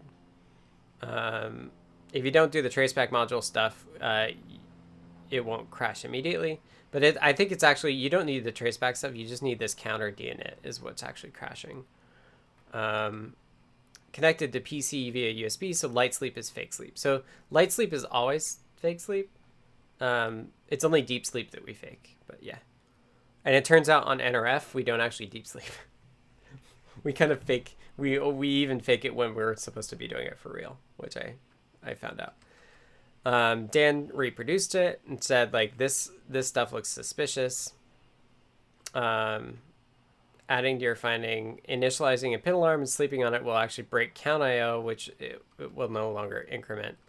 Yeah, so I'm kind of in these weeds, and there's a separate issue for the RP2040 that we're not going to talk about, but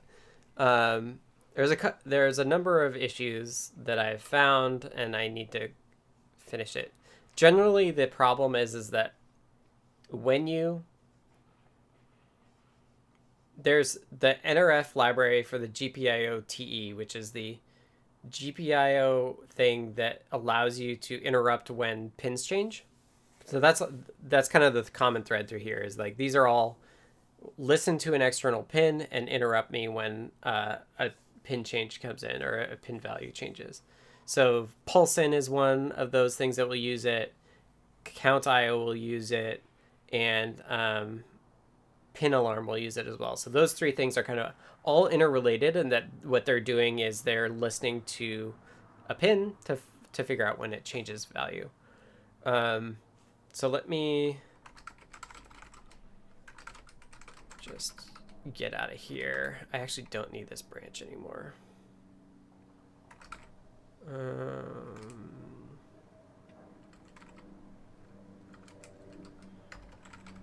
don't need any of this. I only kept it around to keep you all up to date. It explains why I see the same power usage regardless of sleep mode, even time.sleep. Yes, I was actually surprised by this, but it doesn't go into system off. I'll show you. I'll show you. What did I call it?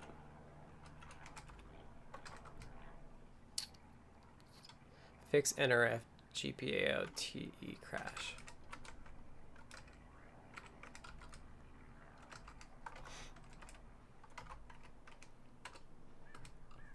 Okay. And this doesn't have the IDF update, so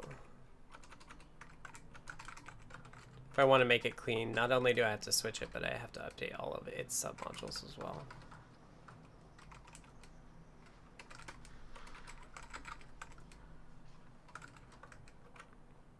Okay. Other NRF52 Express clean. Let's take a look what I've done so far. I won't maybe go into so much detail as I did last time. So this is Sublime Merge. This is a way for me to take a look at what I've been doing. So let's see what I've done so far. So in pin alarm, it had this configure pins for sleep. And this is called in deep sleep or light sleep. And the very first thing it does is it says, if the GPIO-TE is initialized, then uninit it and reinitialize it. And so this is why I believe Mr. Dalgard said, hey, if I do a pin alarm when count IOs, is like count IO doesn't work once the alarm wakes back up. And that's because the alarm was just like completely resetting everything, which it didn't need to do. And so I deleted it. And then there's this error checking here. And so this is going to be a theme. This NRFX GPIO-TE in init returns you an error message. This is the thing that I still have to do. Is that here, for example, in counter.io.counter, it's not checking that this actually worked. And this is important because I think here, there's this rotary IO raise an error if more than 4 encoders are used. So this is actually the test program I have currently loaded. And it tries to initialize. This is from Pierre, I think. Yeah. It tries to initialize 5 encoders. So this is the test code I have here. I tweaked it just a smidge because I don't have these names in board IO. So I actually imported microcontroller.pin as board, and it worked. So basically, like, it doesn't crash when you try to create. I shouldn't have had those peanuts. It doesn't crash when this 5th one is allocated. But if we look here, microdev says, like, oh, there's actually only 8 channels on this. So, and each rotary IO is using 2 of them. Thus, you could only actually use 4. So basically, there's a number of places that we're not checking that it actually worked. And this is one example of that. So if this in init doesn't work and then you call in event enable, it actually causes an assertion error. So yeah, so the remaining to do I have for myself is to fill in this check. To raise an exception there. So that's what I've got to do still. I'm not allergic to peanuts. It's just they're still in my throat. Which is why I said how I shouldn't have done that. So I fixed the count IO thing by just deleting the thing here. So that was Mr. Dalgard's thing. And then I looked at rotary IO to implement count IO. Yep, I'm guilty of that too.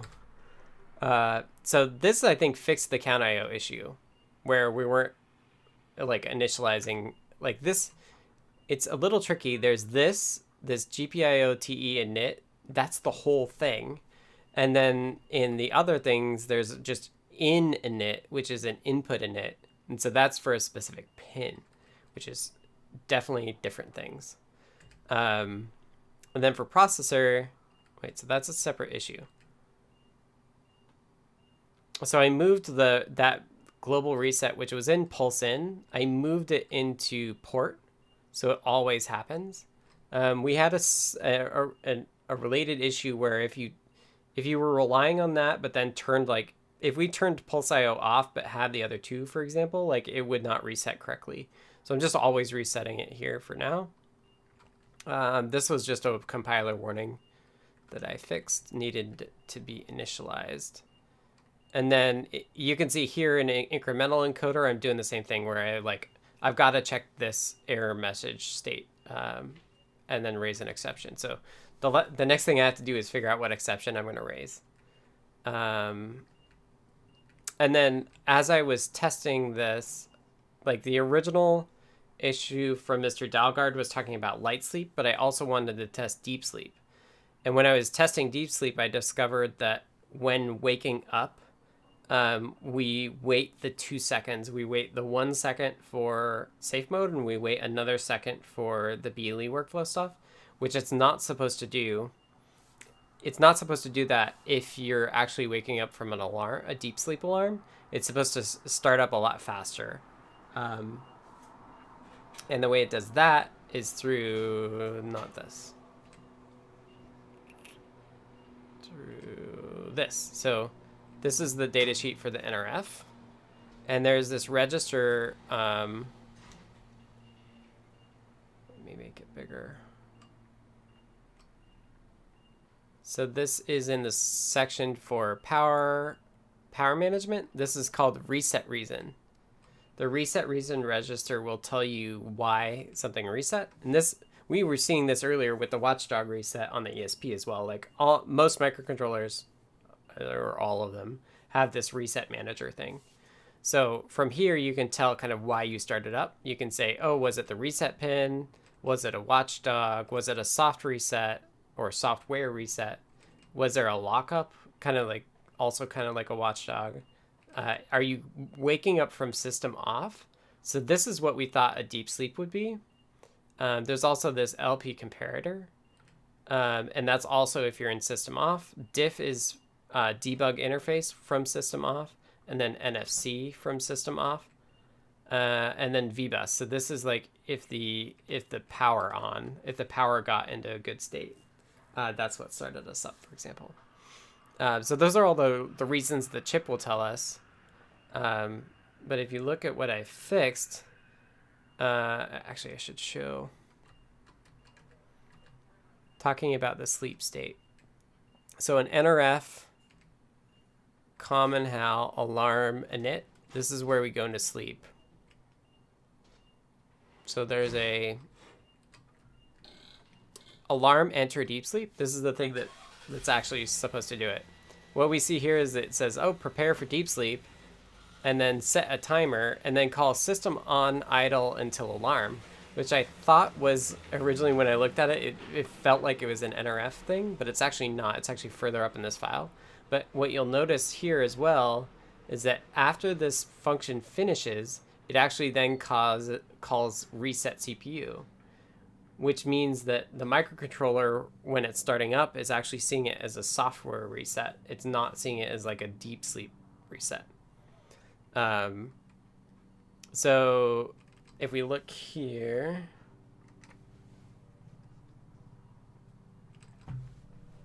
if we look up at idle until alarm, so this is the deep sleep on the NRF right now.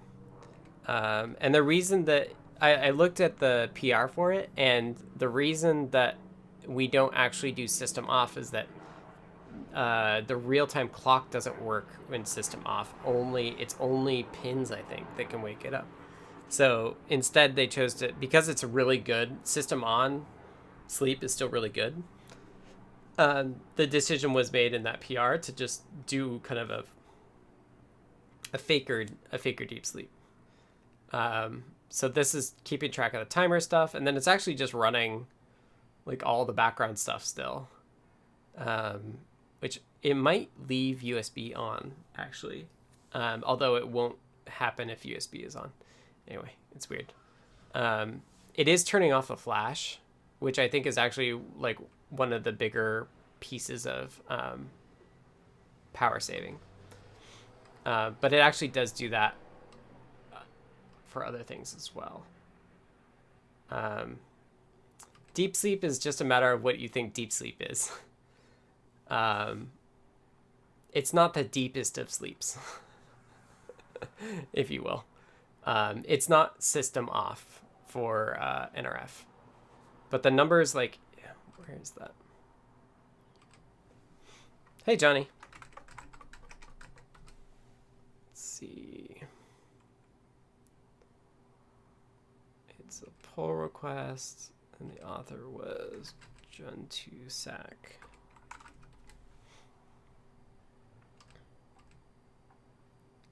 So this is where it was.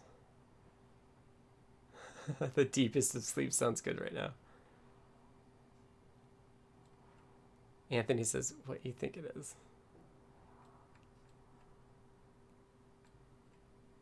Yeah, so Dan is showing here that like system off is just under a microamp, but we're in, like, it's still in the microamp range, which is really good. That will still burn through current like crazy. I didn't think so. I thought it was still pretty good, but well, it's not a loop. It is doing it interrupt to interrupt. I think it's pretty good. So like here's the actual loop. We run background tasks and we just do this port idle until interrupt. So that will do wait for interrupt. So this is essentially where you'll end up when you do time.sleep or other sleeps too. So it's pretty good, I think. Doctor is asking, is there a good guide? There is a good guide that Dan wrote. And it actually has numbers in it, so we can take a look.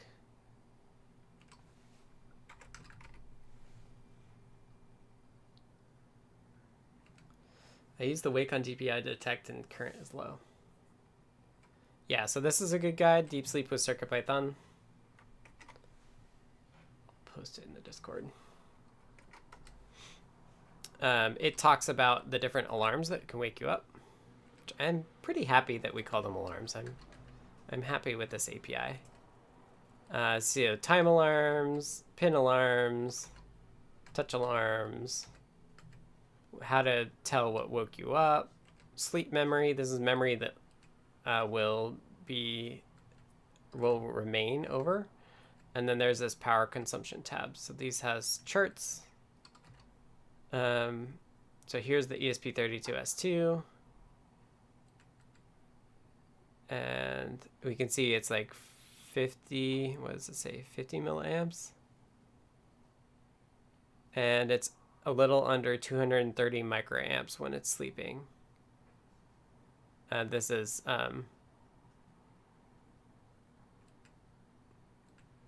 that's for the S2. And then pin alarm. Oh, maybe there's not NRF numbers. No, well, other chip families. Oh, I think, wait, is this? This is a draft. We should look at that. I don't know if we realize that it's still a draft. I think Lucian did these numbers. So you can see that like ST is down to 700.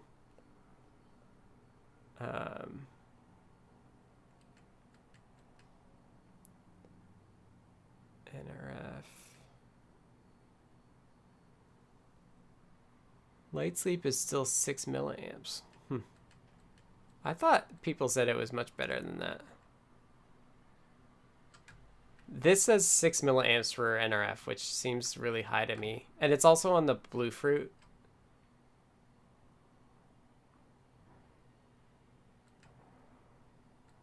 Yeah, that's not a good example.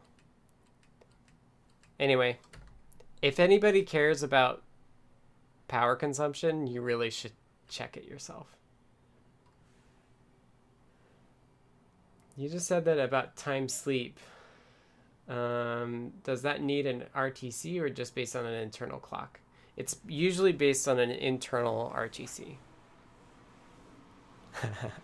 Pierre says 6 milliamps. That's the NRF CPU running full on. Well, it's on a board that's got a bunch of stuff on it. Like, yeah. Sorry, I didn't. I don't think this this page is actually marked draft, so we need to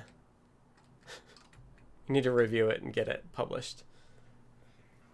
I'm logged in as myself, so I can see draft pages. Mr. Dalgard says tested the NRF to 0.3 milliamps in sleep for the feather NRF. Oh, Doctor can see that page. Really?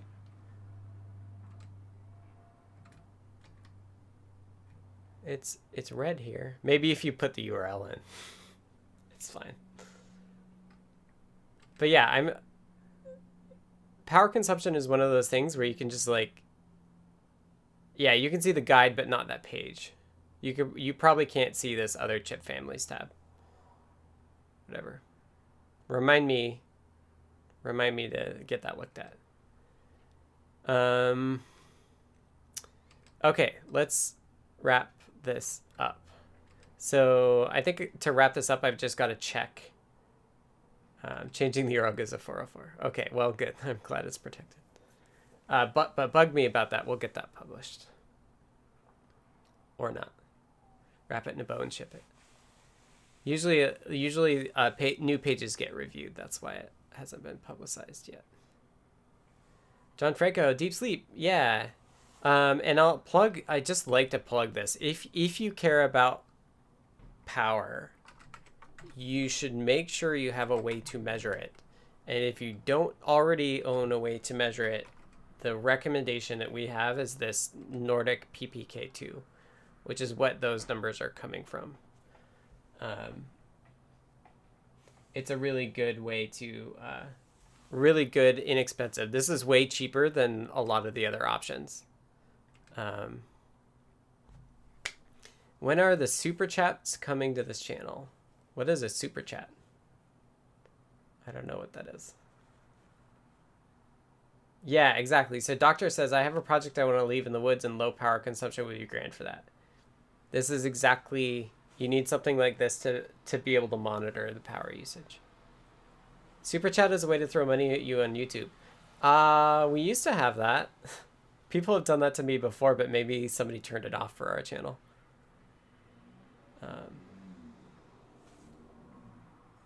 PPK2, yeah. If you want to make power consumption in CircuitPython better, please do. But it's a never-ending task.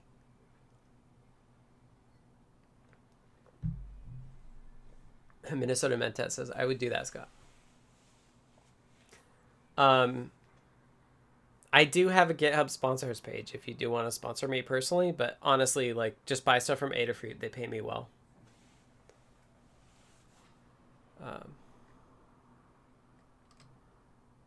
Yeah. They treat me well. Yeah, adafruit.com is how you super chat. Yeah, and I do have GitHub sponsors if you really do want it to go to me. Okay, we need to figure out an exception for this. Because that's the last piece of work I need to do. So I want to get this out the door today. So yeah, that's how this deep sleep works on the NRF. So if somebody wanted to go in and actually make it deep sleep, then I would be okay with that.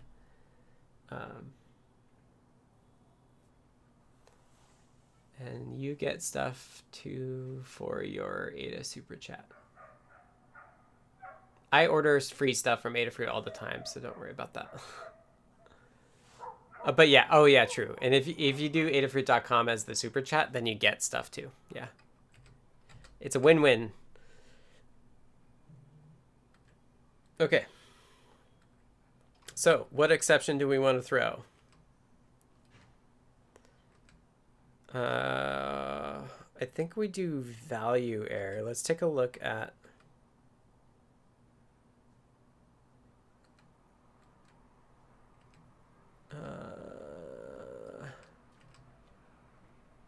PWMI. What errors will we throw if it's busy?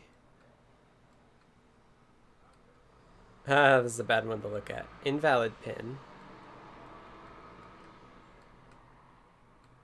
All timers in use. That sounds very similar to what we're going to do. So let's take a look at shared bindings. PWM out. Invalid pin. All channels in use. That sounds good. Thoughts on what people think this text should be? Ideally, we would reuse an error message, because then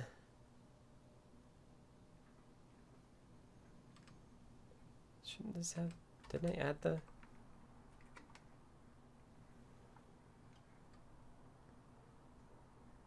that's why it's super. I thought I added it.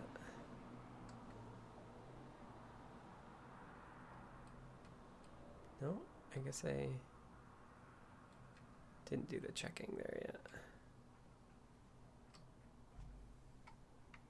I had deep sleep stuff on my Arduino NRF52. I had to go down to the register level to turn it on, but it really goes to bed. I'll have to look it up and see how I can help.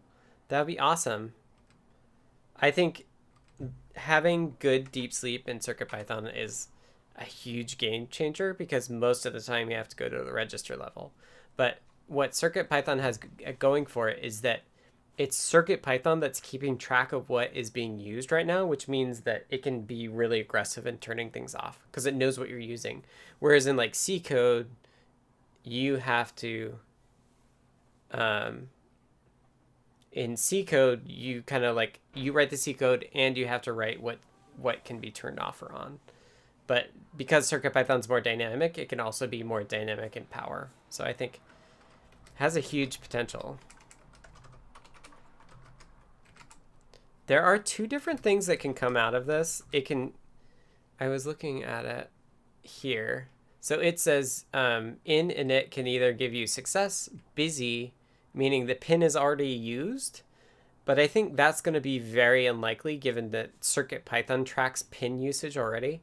So I'm not going to differentiate between these two things, because the thing we're really checking against is this GPIO TE channel is no channel is available. So like that's basically what we're saying. So what I'm going to do is just add that. Oh. So we're going to add that check to pulse in. No soft fail messaging. What do you mean by that?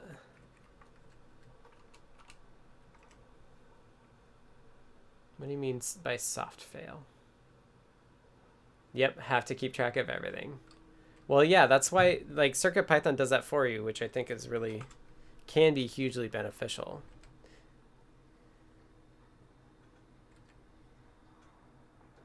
Okay, so this is an interesting, well, more interesting case. So for rotary encoder, we actually have two. And if the second one fails, but the first one doesn't, then we actually need to free the first one before we raise the exception, because we don't want to hold on to it. And then counter needs to do this as well. All right, so that should be good. And if we look at, this is kind of annoying.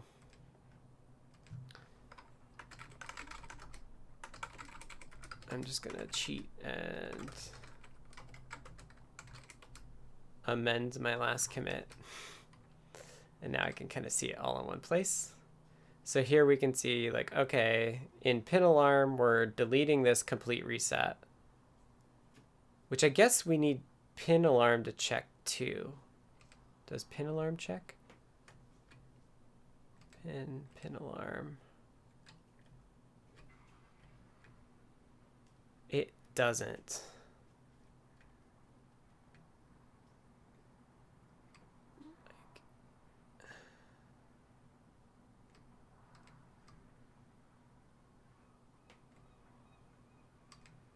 So I think that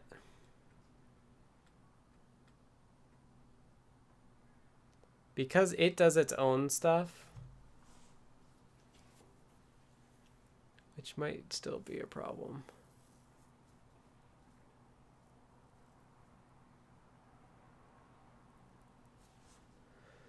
I'm going for better, not perfect.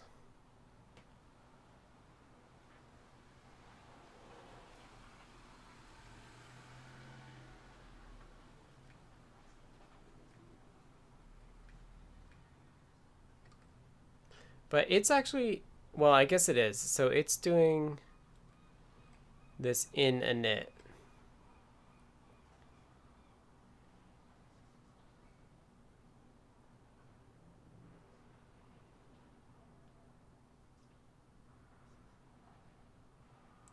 So I think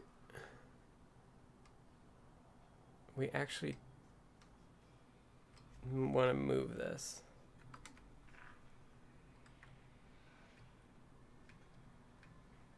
To here.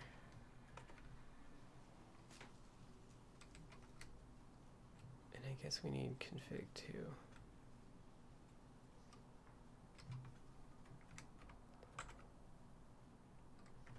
Although that's not going to work. No, that's not going to work. So configure pins is also called for deep sleep, and deep sleep will require it to be set again.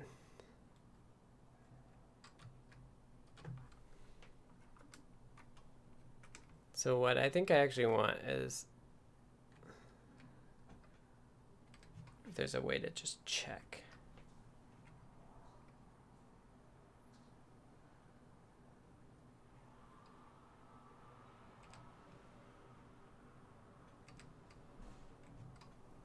But it's not in init. Maybe I don't need to do that.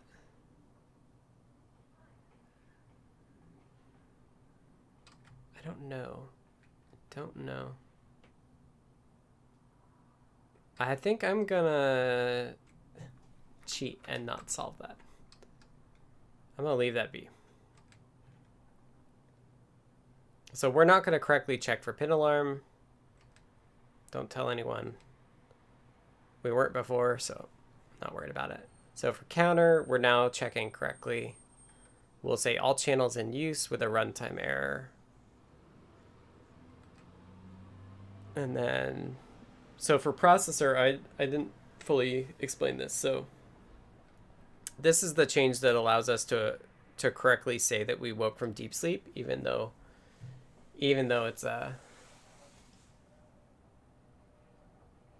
thought the list you looked at last were error checking returns. Correct. So I was looking at the pulse or PWM out is used internally. So its API has returns an enum or defines values for different errors, and then they get mapped to error messages. But here, because these things aren't used internally, I just raise it directly. I think that answers your question, James. Okay, pulse in. So we're gonna fix this reset thing, but we're not gonna. Well, no, pulse in. Okay, we are checking as well, and we moved the reset. So for rotary or for incremental encoder, we are checking both A and B, and we're always resetting it now. and this build thing. So we should be able to make it.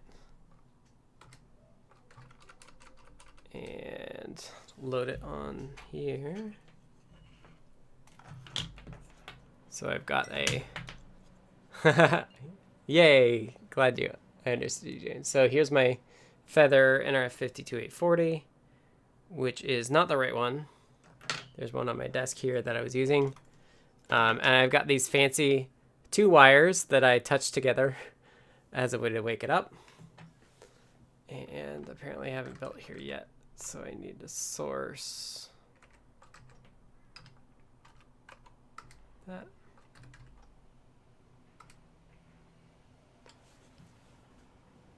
Do. There was a dog. The neighbor dog is really loud. Maybe that's what you heard.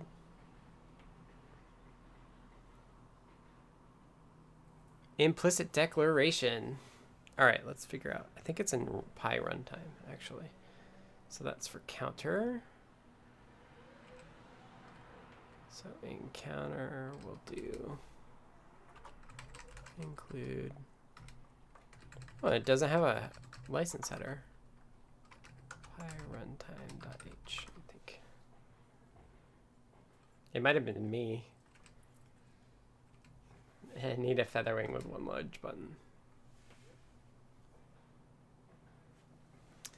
Redefinition, because I copied and pasted.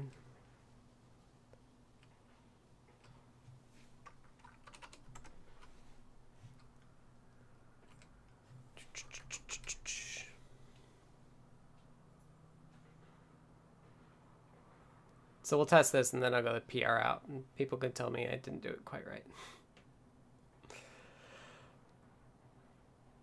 I need a NeoKey featherwing. I have one somewhere. That's a good idea. I don't have one on my desk though. That is a good idea though.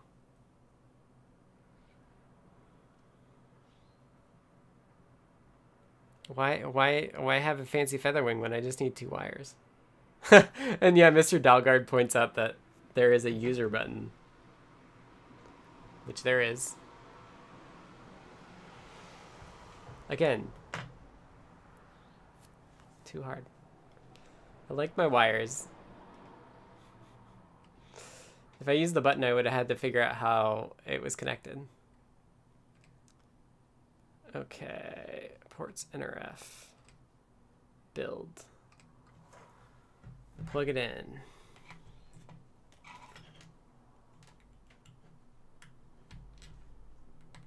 Double tap to get the bootloader. Copy it over. Load. Where's my TO window? Change what I'm connected to.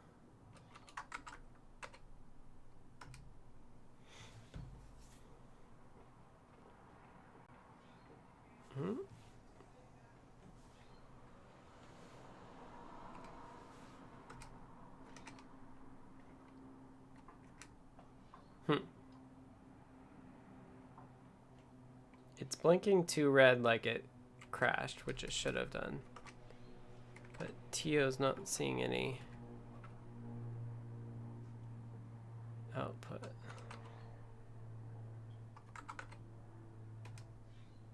There we go. I don't know why that happens. This is a bug that has been on here forever that I have not been able to figure out. There is some timing thing or something on NRF where this auto reload is on. It's like 16 characters gets sent back into the REPL sometimes. Just very weird, and I don't know why it happens. And it's, yeah, it annoys me. But yay, we're getting our exception. We're getting all channels in use. This is what we want. And this is with the test for the 5 rotary encoders. So I was in here, so I figured I would knock that bug out too. So let's assume that it's all good. And oh, we're in. PTO land. Git commit amend.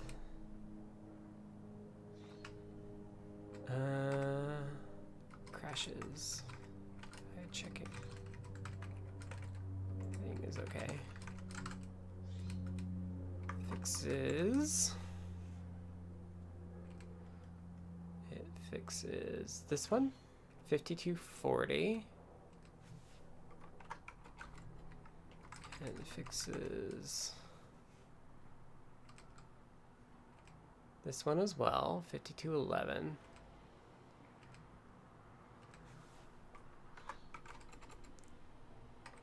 And I think that's it. I think it's those two. I was looking through the NRF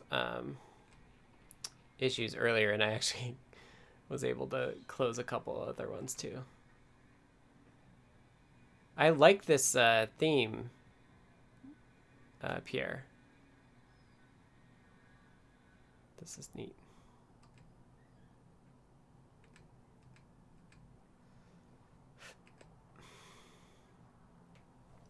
So yeah, I was looking here. So this is Mr. Dalgard's one that we'll fix. This one's weird. And this is the one we'll fix too. This is an interesting thing from Thomas, who I don't think is on the stream today. Talking about how you switch between light sleeping and counting. Which is interesting.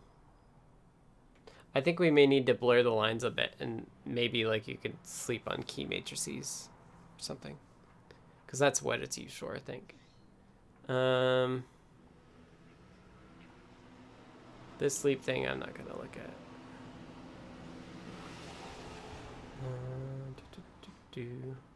Rotary encoder is hard. This is weird, and I wonder if this is not. I wonder if this is fixed.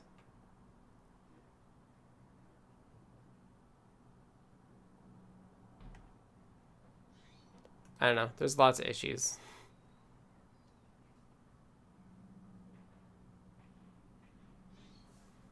Anyway. Docusaurus with a few CSS changes. The user button is, of course, trapped underneath the display. Yeah, it's kind of under there. Okay. Let's get undistracted and okay, those are good.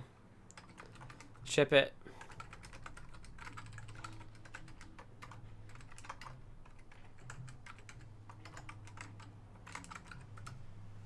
Make a PR.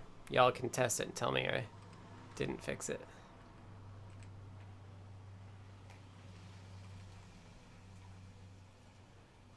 And in fact, reviews would be really helpful because Dan and Jeff are on vacation next week. So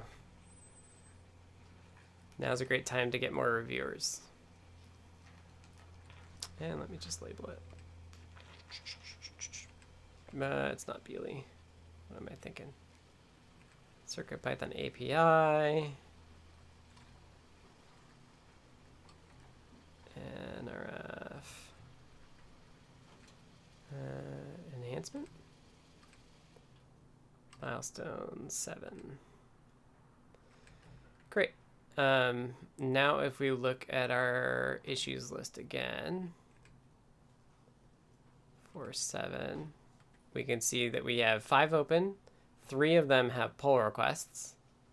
1 is for tax still, and then there's this RP2040 does not release count IO PWM slice on VM reboot. So I'm gonna stop streaming, but I might actually just hammer that one out now because it should be really quick. Any other final questions before we get out of here? I know it's late, and we do actually have people drop off as we cross the 2-hour mark. James says we learned and enjoy doing this, so one day down the line someone will give $1.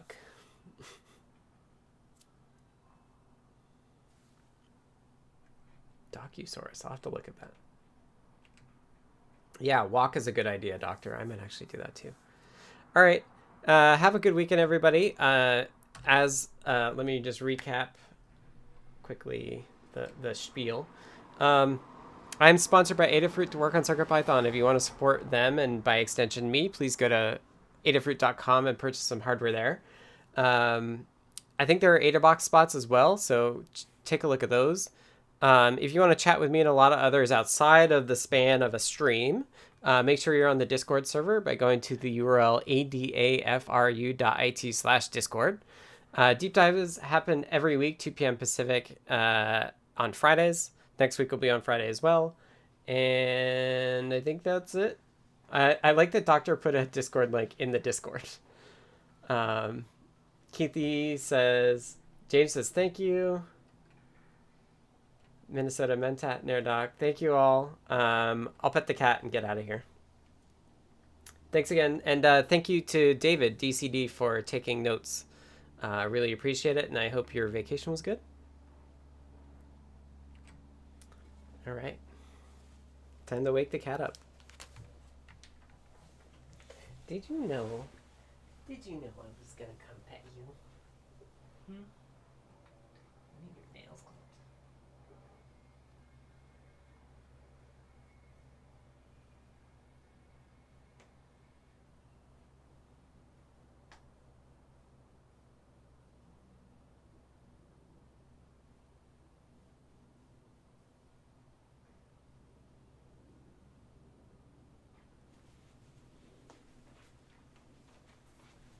All right. Have a great weekend, everyone.